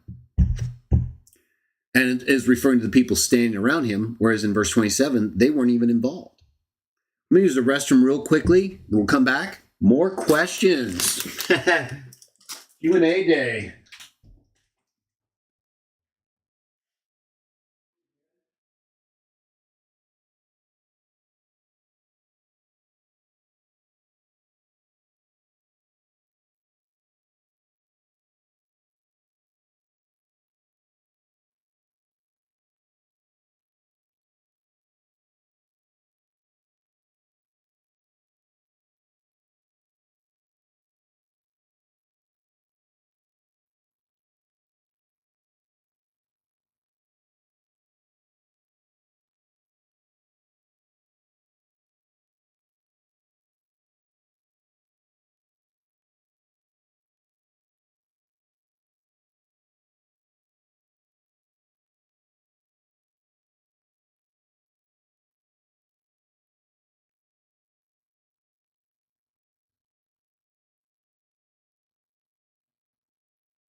See what you guys have to say here.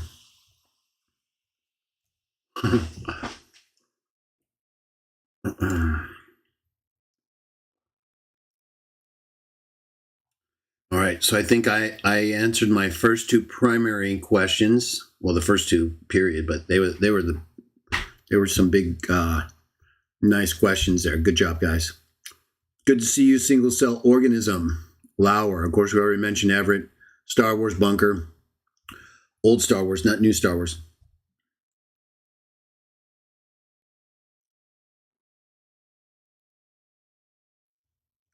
Lauer, looks like Sean. It's nice to have you with us, Sean. Good to meet you.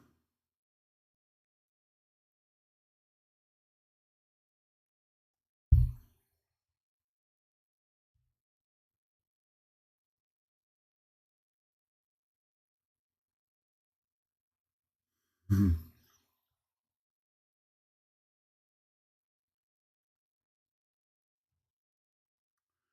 Well, there's certainly a lot of interesting discussion here. Let's see. Lost sheep ministry.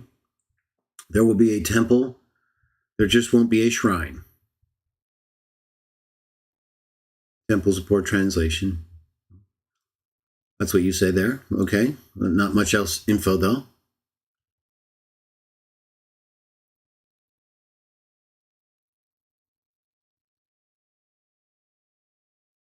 You say new means kind of refurbished or renewed. You got to give like examples, though, right? You got to give examples of what you're talking about. Or I guess you don't, but it'd be nice. What's going on here? Let's see.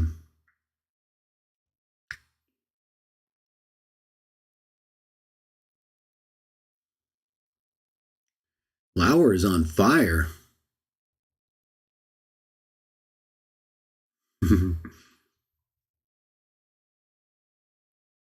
Yeah, let's see now. George Lopez. Nice to have you.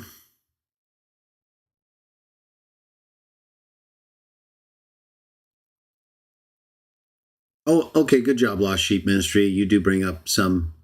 Well, I mean, you cite a text that uses the word new, but then you just say it means refashioned. I don't disagree with you that it can mean that, but maybe if you had a couple texts there that where it's like clear that that's what it means, because the text you're citing is the very text, or one of them, the New Heavens, New Earth text that kind of is under discussion. So the best type of kind of other text would be like some other use that shows the meaning you're trying to apply there, if you have it.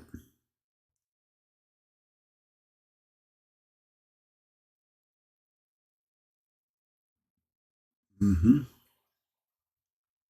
Looks like I did like at least one point or two I made there. Good job. Okay. Try to be helpful there. No, Star Wars Bunker. Okay. Yeah, you had to wait a while, I know. But, once I got into Everett's question, Star Wars Bunker, there was just a lot there. And I knew it would be a little bit because I had my translation and I had to explain why I'm different than NWT. And then I had to get into the lexical meanings of the terms and then also show parallel text to show you what we got in terms of evidence, and then go into a textual analysis that reveals the intertextual details that show more likely what we're talking about, right? I think all the way through to the point where it was clear there is fire here and the earth and the works are still there after it destroys the stoicheia. I think at that point it was pretty clear to me textually, probably why I translated it that way back in 2016, that we were dealing with structures, right? Things on the earth, kind of like in the flood, but with fire. And that the destruction will be very great, right? Whereas with the water, right, the water actually covered a lot of things. The fire is going to reveal, right? Look at how much is just being revealed through basic global warming, they say, right? Well, you wait until everything is totally melted and destroyed by the power of Jah, right? You would probably see the bones of the earth at some point, and before he overlays them with gold. We'll see, right? Revelation. Either way, I don't think we have anything to worry about. It's a good question, though. I think that is, because it does come up. It is a legitimate question based on certain things that are said, but I think we covered it. Lost Sheep Ministries on fire with the firmament and the whole thing there. I hope we don't get too off on that, but he's not being too. I see the word dome, right? I see where we're going here. I don't really like to bring up flat earth or things anymore related to it. I don't think it's helpful or productive. I know Chris LaSalle believes it, and I know a lot of other people are very passionate about it. But I just don't care. I don't think it's true. I don't think it's correct. And yes, I do believe the Bible. But I don't want to argue about it. I think it's not worth our time. Right? Here's the only thing I'll say to anyone who wants to push a flat earth or a non-globe earth belief. Show me your flight plan. Okay? Show me the flight plan that you would take based on your model of the earth.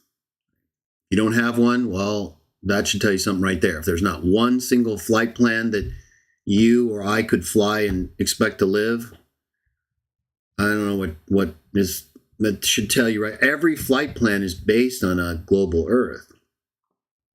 They're not dropping on the sky or crashing repeatedly. It's very rare, So, and of course, all the military satellites and things work based on global Earth. And I don't want to get off on it. I understand people believe it. They're very passionate about it, and that's okay.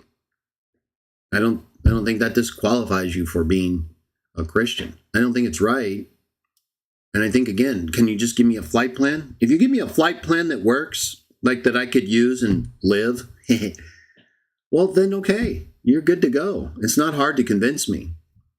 You don't need to do all these other things and that. Just give me the flight plan, right? You got planes flying all over the place based on a global Earth. So why is that? Why aren't they crashing? What you're saying is true, right? They'd be crashing all over the place. Their instruments wouldn't work.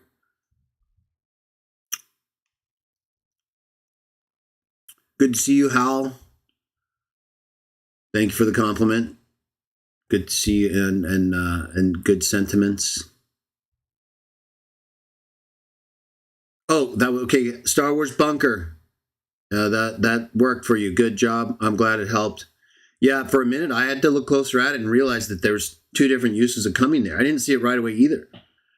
But once I realized one was talking about him entering into his kingdom after he was resurrected, and the other was talking about him coming with his angels in his Father's glory, then I was able to put it in the right sequence. Okay, good question too. Appreciate that. Barnabas. Bankhead. I didn't see you till now there, Bankhead. Good job.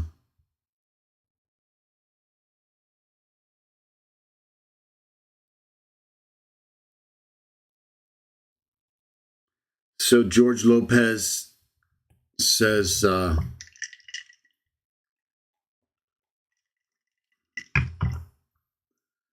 Greg, from your reading of the Church Fathers pre-Nicaea, do you see any of them teach the Trinity as they do in our modern day?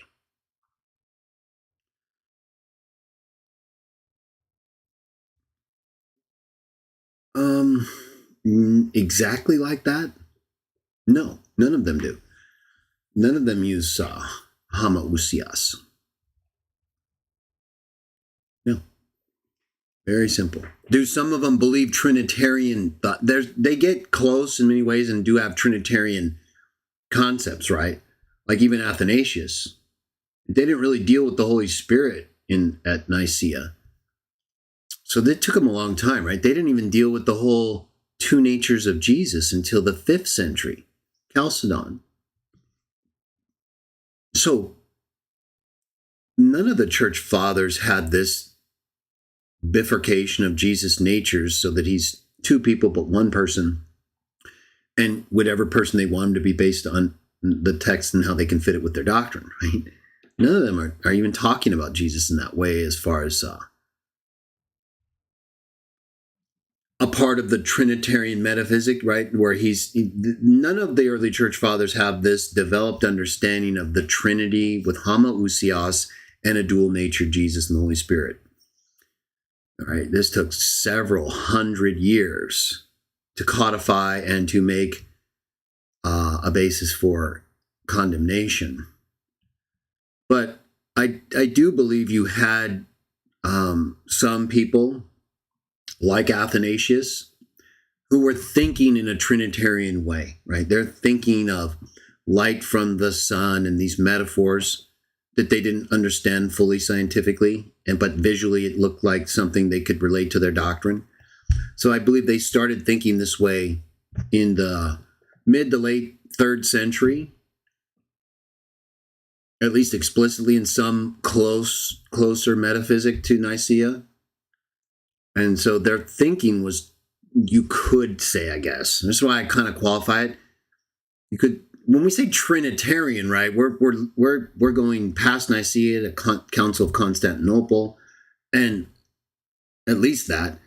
And then today, right, they all have this dual nature excuse they use, right, to explain the problem text, many of them. So none of that's going on in the totality that we see it today in the pre-Nicene fathers, right? You get certain statements and references and descriptions that seem Trinitarian, and may be ultimately, but not in the developed sense, right? So when they say it's Trinitarian, they just mean it's consistent, right? And some even use the word.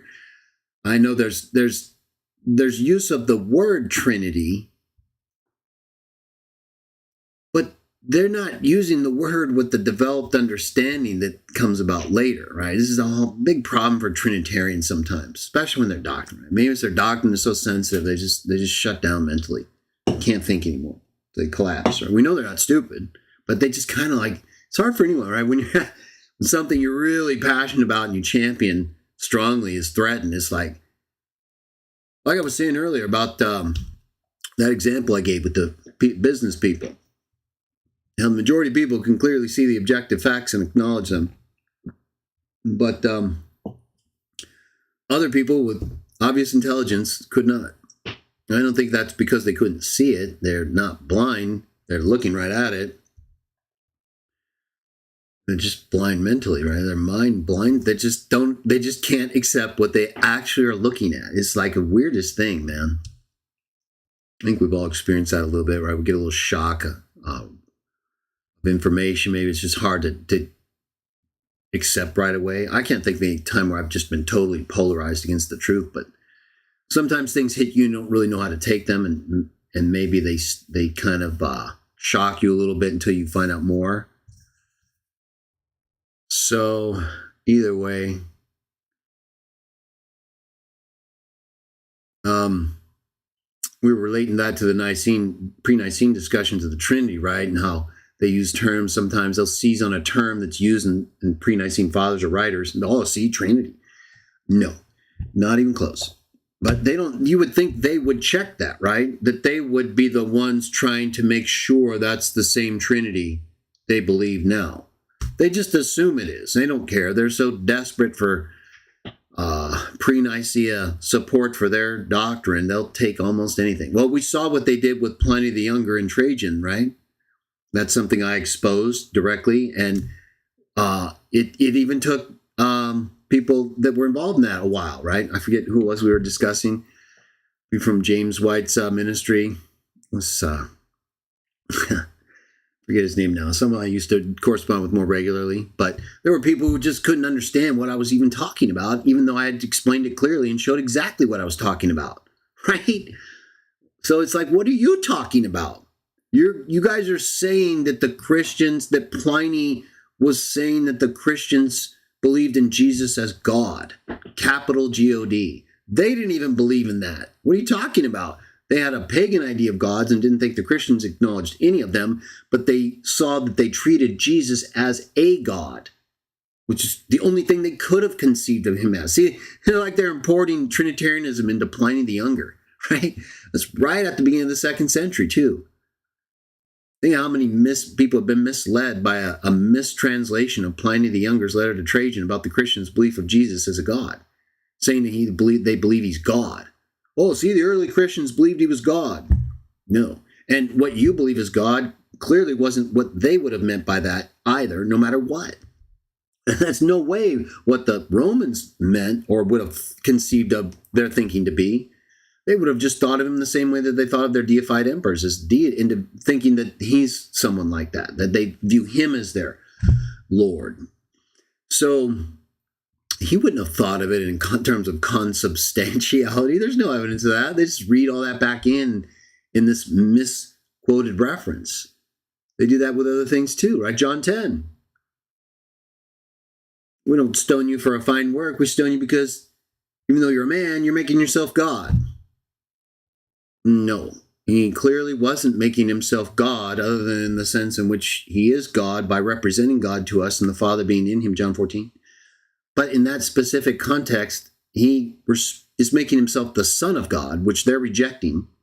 And then he has to try to justify by use of the Psalms, which calls other sons of God gods.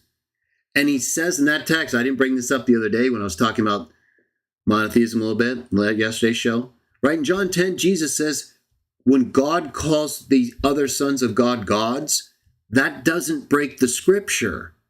Remember my Bible and Trinity conflict show on that? I got to clip that too. That was a good part. Right there, just like Paul in 1 Corinthians 8, There's no God but one God the Father. But there are many gods and many lords, whether they're called gods or are gods in heaven or on earth. It's exactly what Jesus says in John 10. Well, if he calls them gods and the scripture isn't broken, why are you so upset that I'm calling myself the Son of God? Because he sent me forth and he came against those gods. He entered in the council of the gods and judged them adversely for the way they were treating his people and allowing these things to happen. It was one of the main themes of the entire book of Psalms. During the period of the kings, not the judges, and no human judges were ever called gods in the Bible or the biblical period. That's later rabbinic reinterpretation of the Bible that Trinitarians love to run to because they don't believe the Bible either. Not when it comes to that text or the Psalms, and they even reject the earliest Jewish understanding that we have manifested from the Dead Sea Scrolls. So we know what's going on, right? He's a son of God. Son of God are gods. That's it. Game over. Why would you translate John 10 and say he called himself God? And he turns around and uses a text in his defense that calls other sons of God gods, plural. And it makes no sense. They make Jesus out to look like he's not answering their charge. No, we're not saying you're calling yourself God or a son of God. Yeah, we understand the sons of God are gods. Melchizedek's score, we know. We're saying you're making yourself God. No, that's not what they said, right? Why are you calling somebody two is what they would have just said. That has nothing to do with what we're talking about. And Trinitarians get so throttled by this, right? They're like, no, he's saying, I said, you are gods, right? Talking to them. No, again, do you not understand how to interpret Psalm 82 in its context or even look to the earliest Jewish understanding? They don't even make sense of what he's applying them to. They're accusing him of making himself something. God or a god. His answer tells you exactly what that is. One problem. Trinitarians don't believe it. So we get all these ridiculous translations of John 10, in addition to John 1, in addition to Pliny's letter to Trajan, in addition to all these misunderstandings and misuses of the words God or Trinity in the pre-Nicene writers, even if they're consistent on some level with the later stuff. You just all believe it. It's all fully developed metaphysics. Yeah, it's Trinity. Person of God. Multiple persons, even though the Bible says one. Okay, so hopefully I answered that, George.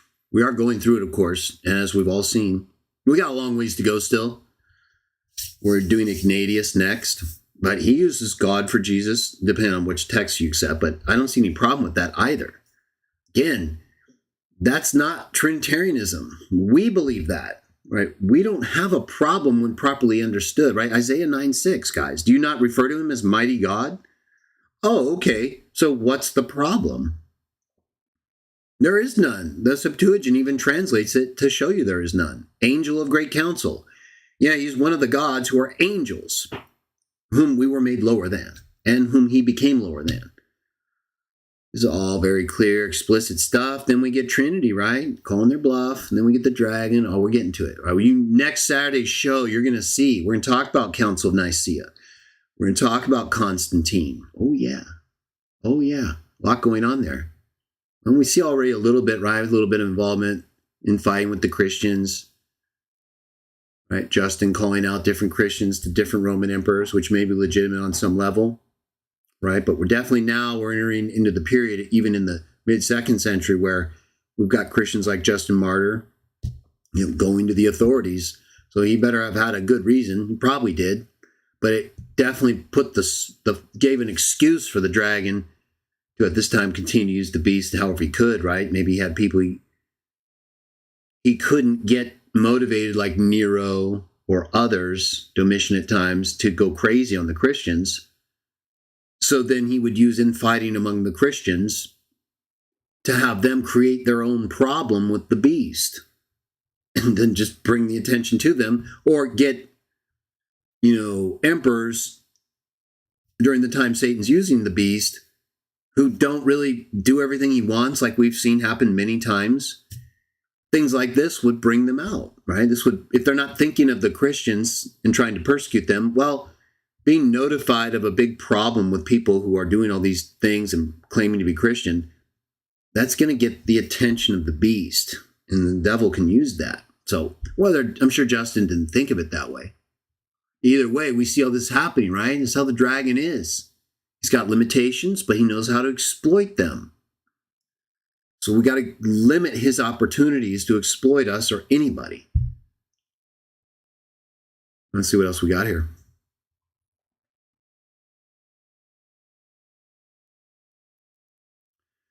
Barnabas says, hey, Greg, do you think the pyramidal structures found around the globe are remnants of the Tower of Babel knowledge? Well, I believe many of the pyramidal structures are pre-flood, and they were what were being built around the earth. We have massive, even potentially mountain-sized pyramids. But they're not all like the Giza pyramids, kind of pointed, 4 sides, although those have more than 4, actually, if you look at them in the right sunlight. Kind of indented a little bit. I don't know if you knew that. Either way, you got different types of structures, right? The Yonaguni Monument's a massive structure. It's not quite a pyramid, but it's still an erected structure with multiple levels. So I think you had this construction going on before the flood, the sons of God, humans living longer, being bigger, all this stuff, right? They would have had more knowledge. They would have had it around longer. They would have shared it among more people who knew it longer. And then the sons of God. The pre-flood world must have been incredible, right? I mean, look at the things we're uncovering right now. Look at what they were able to do. Way beyond us, probably. I mean, look at what Noah was able to build. Look at Göbekli Tepe. They could cut stone, carve it, move it, build massive ships. Look at the description of the ark in the Bible. And then you get similar structures built after the flood because they had that same knowledge carried with them. And so the Tower of Babel, right, once they got into Mesopotamia region, Babylon areas, and they began building these structures because they all had the same language and weren't spreading around the earth like God wanted. So they used that shared knowledge and understanding of structures that was carried from the pre-flood world, because Noah and his family would have seen all of these things and known how to done most of them, right? They built the ark. And in my view, they built Göbekli Tepe to keep the animals and preserve them during the time of several decades prior to the flood, where animals had to be kept alive. Right? Some people like to say they think that was built after the flood. It was like a monument. Well, you got several problems. Well, first of all, then how do you explain how Noah maintained all the animals in order to preserve them alive for the ark? You think God just brought them all at once at the very end? It doesn't seem like that is practical or what the account is describing. We have places like Göbekli Tepe that show us they were capable of housing different creatures and animals with specialized containment structures in areas that would allow for even snakes to be held in captivity, right next to wild boar that aren't injured by the snakes and their venom, and they could also feed on any that get out, maintaining their quantity for the preservation of the creeping and crawling creatures, including the snakes, feeding the boar, and keeping the population of the animals alive while this is being preserved.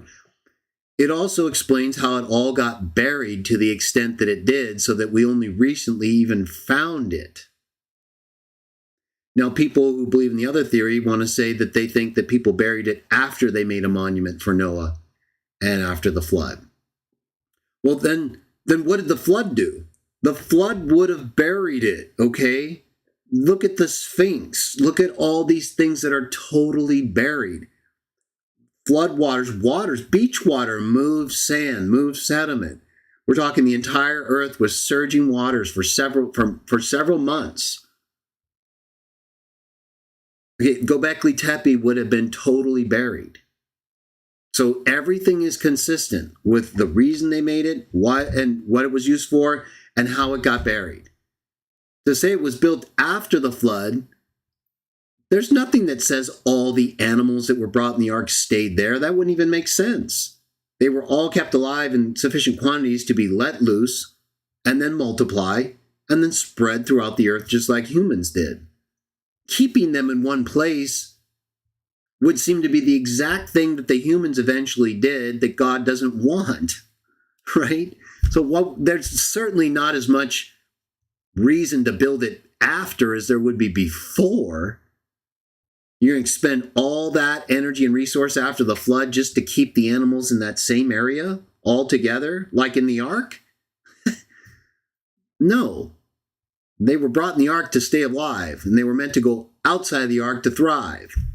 And then you'd have to explain how it got buried without the flood. That they literally spent all that time with so few resources after the flood building that. Nowhere mentioned in the Bible in that regard. That's something they built after the flood. Whereas it would have been necessary before the flood, even if it says they didn't build it, in order to keep the animals there, in order to load them into the ark as God brought them to him to preserve them. So there just doesn't seem to be any reason for me to believe that is post-flood. It would require unusual and inexplicable reasons for construction and for burying it. You know how much mass, there's no way. There's all that time and resource for almost no reason. If anything, they would have needed the animals for a lot of other reasons than keeping them in containment areas, right? No, the animals of that time were wild and free and for good reason. So it's just crazy theories that come up, right? Is it possible? Yeah. Is it likely? No. Why don't you go with what's likely? It's like people are running around choosing the worst possible theories. Oh, it's possible he built it after the flood, so I believe that. Okay, well, that's not how we decide things here.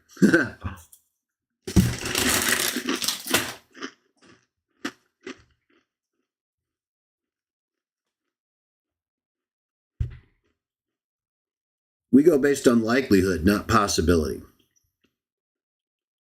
And that much better narrows your options for good reason. Let's see what else we got here.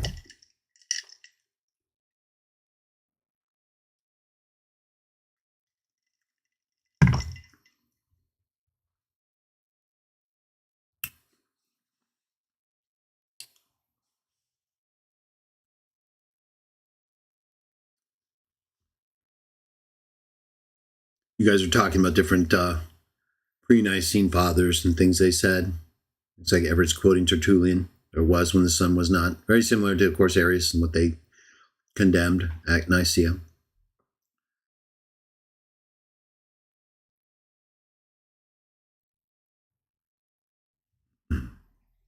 Was that video we were talking about? Bankhead's referring to? I know I brought one up earlier. It was a good one. Was that one we were talking? Oh, yeah. It was on, I think it was the 1 Corinthians 8:6 video. The one where I talked about John 10 and how Jesus says it doesn't break the scripture. He's literally saying right there, this has nothing to do with Isaiah 44:8 and Isaiah 44:24 in terms of no other gods with me. He's saying that calling the sons of God gods, or me a god, as one of the sons of God, this doesn't have anything to do with that.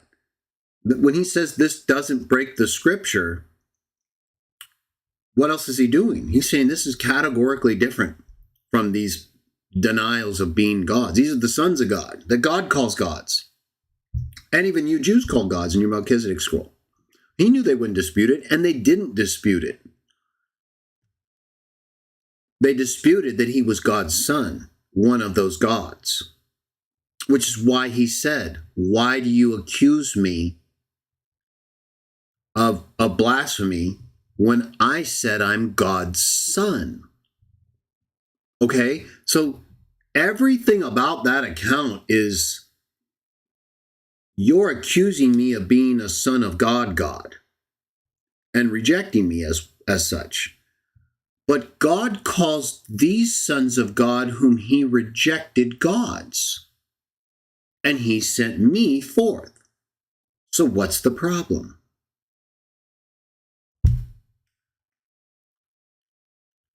Well, and that's before they said, we accuse you not of a fine work. Well, that's before too, but of blasphemy, because you make yourself a god. And then he immediately quotes Psalm 82 and applies it to them and says, they're called gods, but God was against them. And he sent me. So why do you say I blaspheme when I say I'm God's son? Right? He's coming against them. So even if he's coming against me, he's calling them gods. There's almost no way they can win this argument with Psalm 82. Whether he's a God whom God's coming against, well, God calls them gods too. But if he's a son of God whom God sent, why aren't they listening to him? That's what he's saying. I don't know how much clear. Trinitarians make it seem like like we can't figure out nothing. Everything the simplest things, John 1:1, become this just impossible, almost like you don't even want to bring it up to people, because the Trinitarians have screwed it up so badly. I mean, for so long, the damage that they have done with their false doctrine. So we'll get into it next Saturday with the dragon and why he sprouted horns like a lamb, why his deception is so powerful. And again, this doesn't mean all Trinitarians are destroyed or, bad, but you're in a bad position, right? You're compromising the identity and belief about God in the Bible and Jesus, and you're condemning other people who don't. So, some of you are in big trouble if you don't stop that and just better go believe what you want and leave people who believe in one God the Father and Jesus as his sent forth Savior, Son of God alone. And if you don't, well, good for you. We'll expose you, and then you can be judged also. But you guys have fallen victim to this heresy, right? This pagan doctrine of the Trinity that a dragon gave you by bringing in a fighter to whom he gave a vision of an idol, who set up an image in honor of the first beast with all these false gods of Rome, who killed many, many people in Jesus' name, and who changed the nature and metaphysics of God. We'll stay over here with the Bible that you barely preserved for us with God's help. You guys, we'll talk more about that on the Dragon Inn. But real simple. One God the Father, John 1:1, Son of God, with God, Father. And yet we get these translations that you need, like, a New Testament theology degree to understand if you're a Trinitarian, right? It's crazy. They've complicated things so badly and made it so difficult for people to really understand God and his Son. Now, I'm not saying some don't and many don't even, but you'd have a better understanding if it wasn't tainted by paganism, right? We don't need homoousios. Can you show me that in the Bible? Can you show me where anything like that's taught in the Bible? No, I and the Father are one is not homoousios. We've already shown what oneness, both between God and Jesus, John 17, John 21, and his disciples and his Father, John 21, involves, and other text. It's not a oneness of nature like you Trinitarians, unless you're going to say that the one in the same way, just as kathos, the same term you guys misuse in John 5 when you say honor the Father, the Son as you honor the Father. It's like you Trinitarians just everywhere have this doctrinal undoing in your translation, right? Because you guys have adopted tradition, right? You followed in the path of the Jews who rejected Jesus. You use your tradition to invalidate the Word of God. That's why Watchtower was so popular for so long. If Watchtower hadn't blown it so badly on their false chronology and lies about trusting them 100% in spite of all their horrific mistakes in God's name, if they hadn't done that and maybe just made a few changes and mistakes in doctrine along the way, we'd all be very happy right now. But unfortunately, they just couldn't do that, could they? So it's time for us all to recognize we have a new opportunity now to work together apart from all of that and move forward. So we don't have to keep being victims to the ridiculousness of Trinitarian theology, oneness theology, or any other false theology Socinianism, all of it. They're ridiculous. None of them have anything close to the explicit statement supporting their beliefs like we do in the Bible. So, Watchtower made some good progress, but then totally went off the rails. We now, having benefited from the things they taught that were true, must be mature, continue to move past all the things that are false, and that most of us never really cared much for anyway, right? They were just part of the baggage that we had to carry around by being involved with Watchtower. Sorry, George. We don't need that stuff. It just makes it so much more difficult, right? Wouldn't you Watchtower people like to argue about the Trinity without them being able to bring up Watchtower? I'm not for arguing Trinity, period, really, unless it's necessary. But it'd be a lot easier to do if you didn't have to deal with all that stuff, right? Even if you get a Trinitarian to agree with you. Do you think they're going to join Watchtower? Think about that, Watchtower people. You spend all that time arguing with the Trinitarians, right? I think at this point, it's probably just more so to keep your faith going, which is good. You should, if that's all you can do to do it, right? Because they're not going to join you. Almost no Trinitarian is going to join the Watchtower, even if they stop believing in the Trinity. You're almost wasting your time no matter what, unless it's just keeping you going. I understand that. But they're never going to join Watchtower.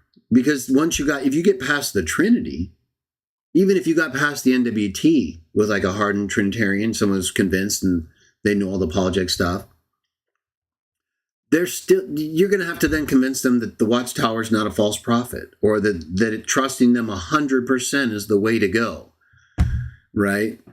And that the great crowd has been here for over almost 100 years at least. Then they shouldn't partake. When even the Watchtower says they're not here yet, because the Great Tribulation hasn't happened yet. Or if they're here, the Great Tribulation has to happen pretty soon, right? But that's what they've been saying to everybody since 1930s at least, or something like that. So it's never going to happen. You're wasting your time. You would be more able, though, to get a Trinitarian to follow one God the Father and Jesus as the Son of God, by just promoting those things as what the Bible teaches is necessary for a relationship with God in life. 3 things, right? Keep it simple. Yeah, you'll actually convert people into a way of thinking and belief that way. I don't think you're going to be able to do it with Watchtower anymore. Trust me, I know. I'm not, at this point, I'm over it, But it would have been great if everybody could have just moved forward, made some changes, and gotten this right. That's not what they're there to do. They're not going to do it, right? And if they're not listening to me on some level where I tried to present both positive and negative to help move them in the right direction, if that didn't convince you, well, look at what they did to Rolf, right? Rolf was probably their last major serious supporter. They don't care. They care about themselves and you accepting them as what they tell you, doing what they tell you, and trusting them 100%. You shouldn't be telling people to do that. No one should be trusted 100%. That is dangerous. That's reckless. You know that. So you guys got to do something. I know it's not easy, but think of what we had to do. We had nobody except a bunch of very angry anti-Watchtower people, or, people who devolved back into Trinity and just no divine name or nonsense views. Didn't have the time to even think about what the divine name actually should be. Right? So we know we're doing something a little different in that regard because we actually care here. Care about these teachings, and we're not just going to let them go because Watchtower failed. Follow the master.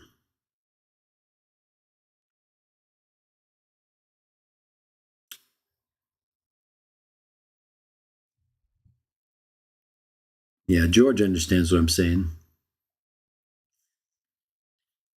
Looks like you guys are doing pretty good. Let's see what Bankhead says.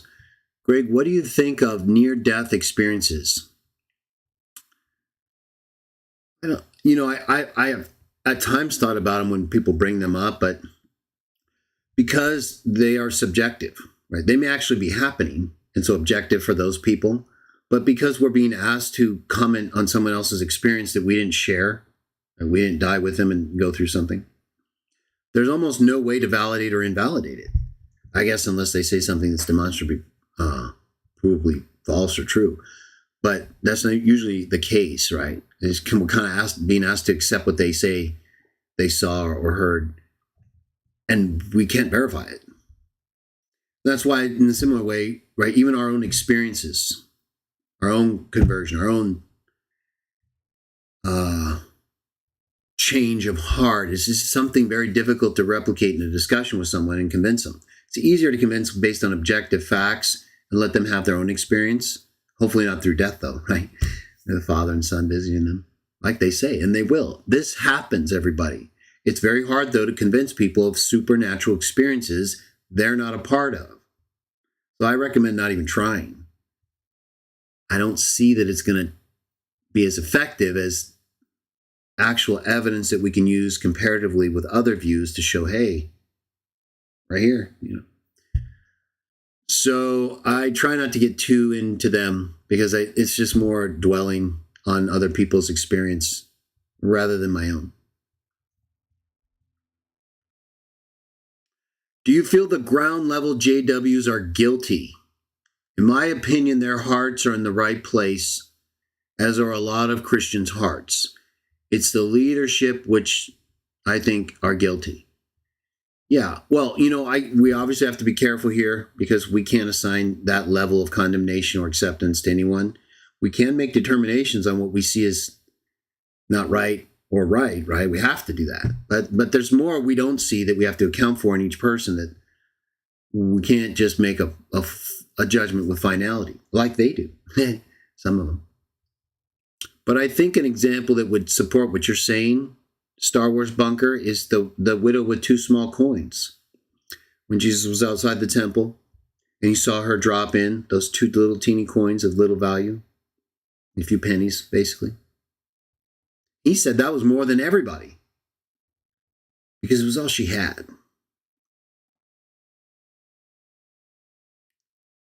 So that tells me the master sees everything, right? They see, and of course, we know that, but we need to be reminded sometimes, counts like that. They see everything. No, every little child that you think gets ignored, every old, infirm person you think everyone's forgotten about, every person doing things that no one sees, even though they're doing good things, they don't miss anything because spiritually they're connected with everything having spirit in a way that they know. We just don't have that same vision or awareness, so it's a pretty massive idea to us, but they see it all. Right? Look at how much we can see even with our technology in places where we are not. Well, they're way beyond that, right? Way beyond. So they would see all of it or whatever they want. So I don't think anyone, right? Every hair on your head is numbered. Not one single person is going to be forgotten. We're in a period of judgment, a lot of death and destruction that seems unnecessary. None of it's going to be forgotten. So easy for Jah to recreate a person and give him a new body or give him an opportunity and to have that same option. We have to go forward. We're in a time now where all these unfortunate things happen that seem unfair because of the wicked one. But anything that is unfair will be made fair. Okay, so if someone dies prematurely in a way where they didn't get an opportunity to do the things where you and I do, you don't think God knows that? Of course he does. He knows everything. He'd be even more aware of those, right? Talking about the Master and the Father who define justice, mercy, and love. They are more aware of every single person that you and I forget than you could possibly imagine. I'll be right back and we'll wrap it up, or maybe do a couple more.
Okay.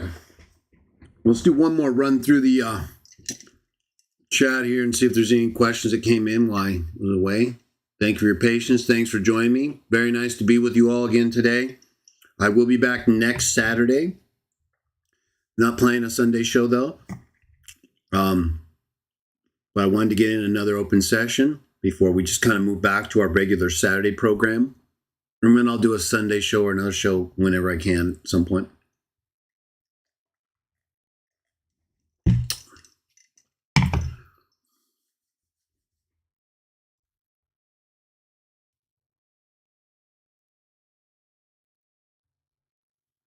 Okay.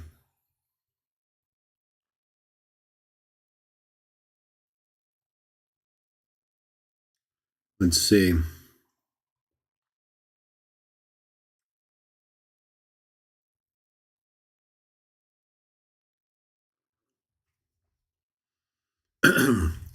Here's a question from, it looks like, I think it says AJR. How many resurrections do JWs believe in? Is Armageddon and the Gog of Magog event two separate events or the same? So you can, I'll let George Lopez answer that to give you the most current Watchtower view. But when you say how many resurrections, I'm going to assume you're talking about after Jesus, right? So no resurrections like for Lazarus, or we're not talking about Jesus himself. So if we're past Jesus' resurrection that you're talking about, then they believe that the first resurrection to heaven happened in 1919, or they used to anyway, when Jesus became king, and the anointed who were asleep in death were raised to life. And then those who died since that time, 1919, would immediately go to heaven as part of the anointed, 144,000. So that would be considered one. I guess you might see it as two. But if that's, I would see it as one resurrection in their view of the anointed. Started in 1919. And their view kind of changes in terms of how long the 144,000 will be on the earth. I think their current view is that they'll be on the earth after the Armageddon for a while. I don't know why.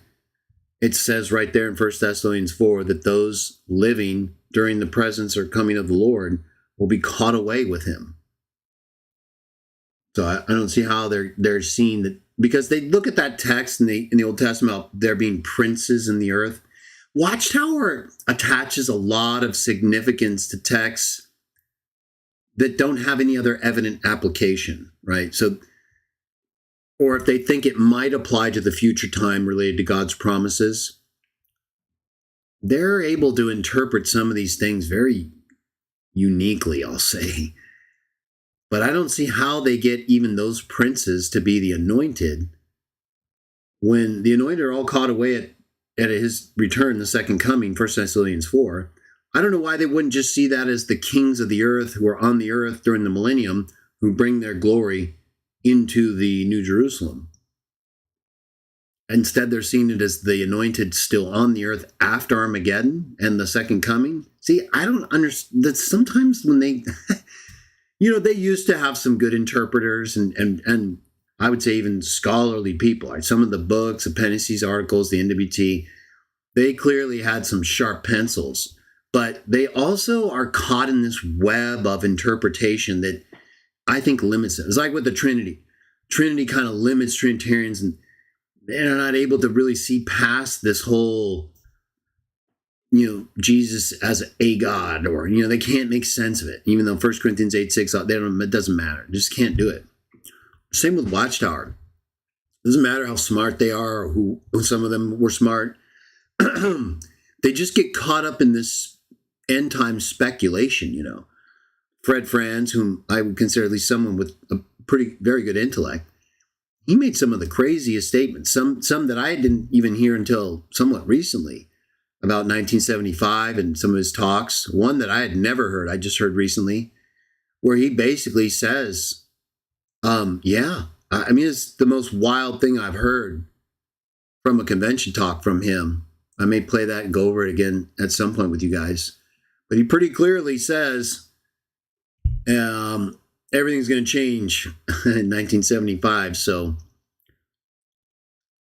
you know, I know they danced around, did a lot of things, but he was pretty explicit in the clip I heard. I'm going to validate that clip first, though. I need to find out where it was and have more, need to confirm it a little bit more. But it was clearly his voice, and I didn't hear any audio problems. Either way, so that first resurrection's of the anointed, I would say. And then they believe there's a second resurrection during the 1,000 years. So when in Revelation it says that, you know, those who are killed, beheaded, and who rule with Christ, that's the first resurrection.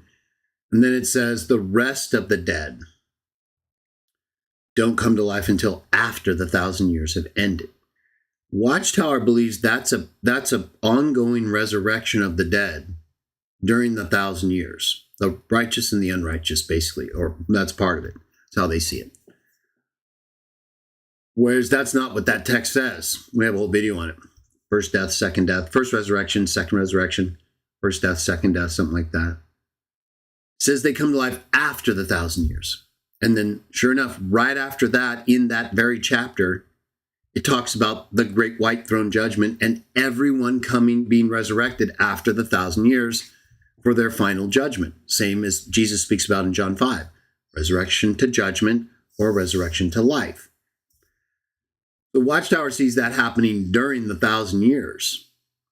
And then I guess they would see a third resurrection with the great white throne judgment, where I guess all those who weren't yet resurrected are resurrected out of Hades and out of the sea. It's a little unclear with them and that whole rest of the dead belief, because they literally believe something that it doesn't say, right? It says they come to life after the 1,000 years have ended, but they've got people coming to life during the 1,000 years. Like, it's a big part of their thinking that you're going to be there as the great crowd, right? The majority of Watchtower people. Big part of their message is that you're going to be able to live into the new earth and bring back your loved one, be there when they come out of the grave. They see Jesus in John 5. All those in the memorial tombs will hear his voice and come out. Some do a resurrection of life. Some do a resurrection of judgment. They see that as that during the 1,000 years, coming out of the memorial tombs and during the millennial reign. And then gradually coming to life, they see that as being perfect after the 1,000 years. They don't see coming to life there as the resurrection, although they kind of do, right? They ultimately see it as becoming perfect after the 1,000 years when you've already been resurrected. But that's not what it means when it's talking about those who were, beheaded and ruled with Jesus. It says they came to life and ruled with the Christ for 1,000 years. It's talking about them just being immediately brought to life. So right after that, it says the rest of the dead aren't brought to life until the end of the 1,000 years. So Watchtower sees that different. They see that brought to life. Even though they believe the resurrection is happening during the 1,000 years, they don't see that as actually coming. They see the after the 1,000 years part coming to life as them being perfect after they've been resurrected for 1,000 years, or at whatever point you were resurrected during the 1,000 years. That's how they see it. George? Yeah, looks like he agrees. So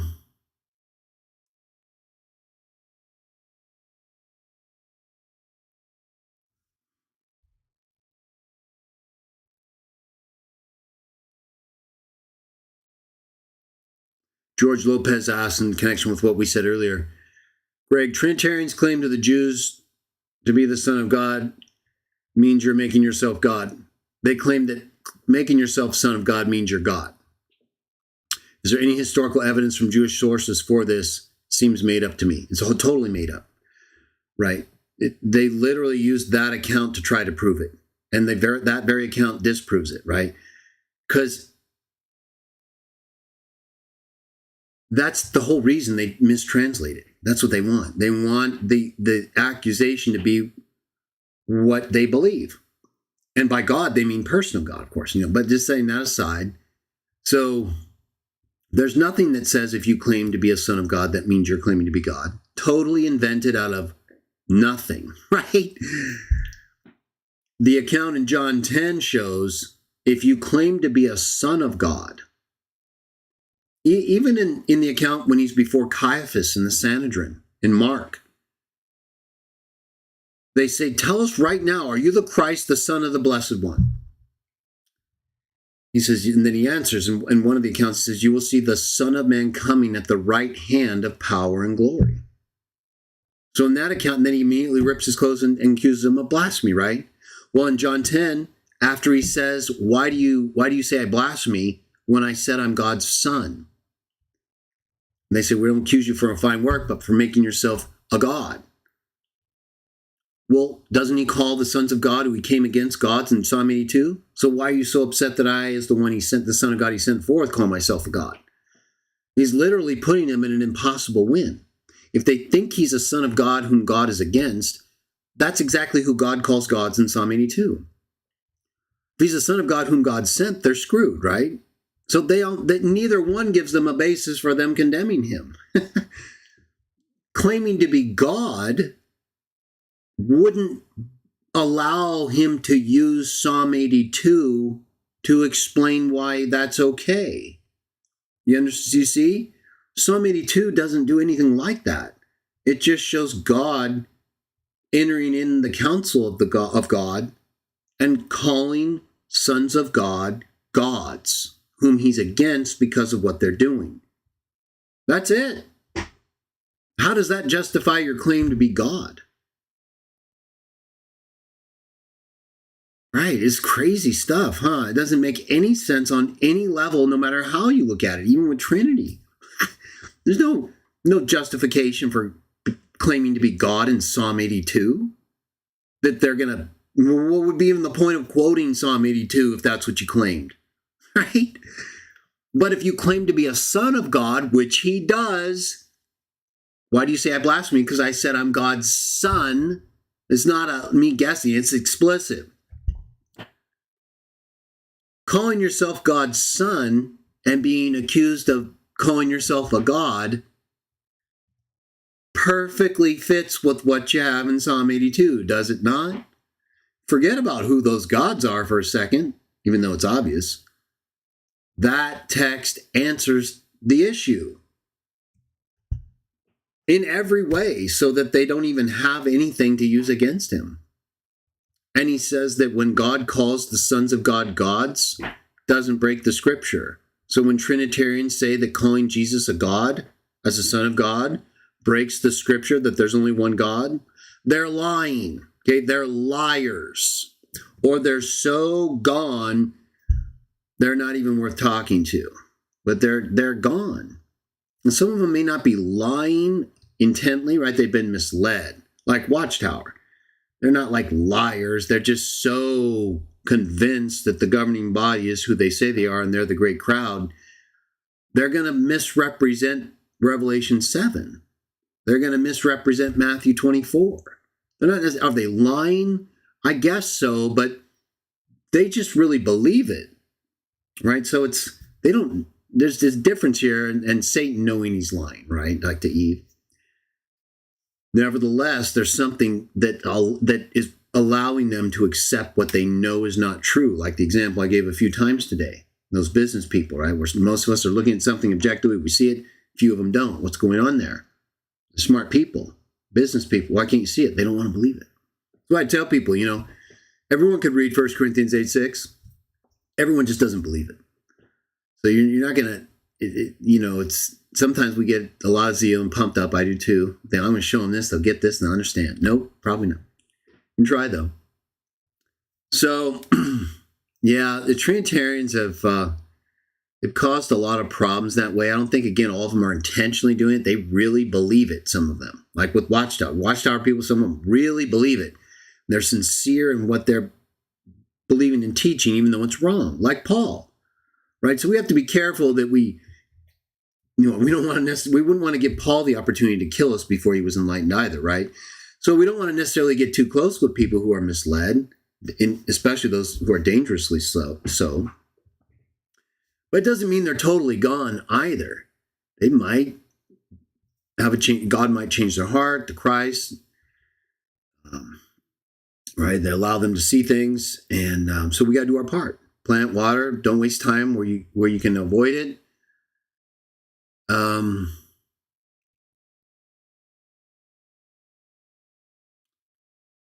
So Gabriel Ramirez looks like he's saying, where does Watchtower get that from? The way they translate it. What about John 10:30? Well, I don't know if you just got here, Gabriel, but we've talked about it pretty extensively. I don't know what you mean. I and the Father are one. Yeah, same as in John 17, right? And John 21. I should say John 17:21. That they all may be one, just as you and I, Father, are one. What is it you're not understanding about that? He's telling you how they're one. So if they're one just as we're one with them, what is the confusion? There is none. And then he goes on to explain exactly how they are one, does he not? He's the Son sent forth from the Father. That's how we're one with them also, Gabriel. Aren't we sent forth and spiritually related to them as brothers, Jesus as brothers and sons of God? So what are you talking about? How are we not one in the same way? We're one in the exact same way. I don't know why you're getting Trinitarianism, if you are, from being one, because that's not what is there. As for why Watchtower translates it, we've been explaining that for the last hour or so. We have videos, everything. How do you not see it? Why would he quote Psalm 82 if he wasn't claiming to be a God who's a son of God and use texts where other sons of God are called gods? That's exactly what he does. Why don't you believe it? Why don't you put down the Trinity and believe it? Why don't you follow the Jesus of the Bible and believe it? Right? Stop hating Watchtower. Stop hating NWT. Do you know who translated your Bible? Do you know everything they believed? Okay, so you're just using a prejudiced view to insulate yourself against what the Bible teaches. You don't like Watchtower. Okay, fine. How does that affect John 10:30? How does that affect John 10:30 through 36? It doesn't. Watchtower just happened to get it right, or they understood that part correctly. You think everything Watchtower does is like retarded? Like they don't get anything right? No, we know that's not true. And in fact, we can point to a lot of things that you, if you're part of the orthodox scheme of things, do terribly wrong and get wrong all the time. We've been talking about it. So you guys can pretend all you want, like that your traditions and your translations are superior. No, they're not. You barely even use God's name, which is a despicable act, a blasphemous act, and you're running around parading these translations that rip his name out and condemning the one that puts it in. Maybe you should think a little bit longer and harder about your criticisms. Yeah, you might have some points. Watchtower does do some crazy stuff, but John 10 and the Trinity is not a part of their nut stuff, okay? That's why it's important that we don't throw them out entirely. They've done some good work. Look at all the garbage Catholics and Protestants have done. Look at all the terrible, horrible divisions, wars, false teachings, lies, removal of God's name, misrepresenting his nature. Are you kidding me? Allowing all this perv stuff, destroying the earth. You really want to talk about organizations and groups and who's good and who's not? Guess what? Answer is no one. So now you're just like us, right? Let's look at the Bible. Let's believe the Bible. Are you going to be able to just use the Bible or not? If not, then go back to your group and do what they want you to do. Go back to the Watchtower. Go back to the Trinity. We're here trying to teach the Bible. Not be interrupted by people who have no idea what we're even talking about, let alone what you're talking about, and asking a question in spite of it all. Where did they get that from? What about John 10:30? What about John 1:1? I don't know. Never read those before. I don't know what to do. I guess I'll lose my faith. Give me a break. Why don't you try watching a video or two? You're obviously aware of the channel. So why are you asking these stupid questions? We had a whole bunch of great questions. And then we get Gabriel at the end coming in, missing it all, not having watched anything, and wanting to know about John 10:30. Yeah, that's just great. Well, Gabriel, we'll end on that note. I think we've reached our end of any substantive discussion for the day. I want to thank you all for your participation and involvement. Gabriel, you have a lot of reading and watching to do, obviously. And in any case, we'll be back next Saturday for more on our discussions of Revelation 11 through 13. I'll try to do more videos and things where I can. We're here to praise Jah, follow Jesus, and teach the golden rule. And that's what we're going to continue to do. With that in mind, I want to thank all of you. Hope you enjoy the rest of your Sunday. And may Jah bless you. In Jesus' name. Saw a little comment from George there. Yeah. Oh, they removed Yahweh. Terrible. That's not even the right name either way. But it's better than no name. And now it seems like they're taking that out. Terrible shame. Good call, George, if that's the case. See y'all later.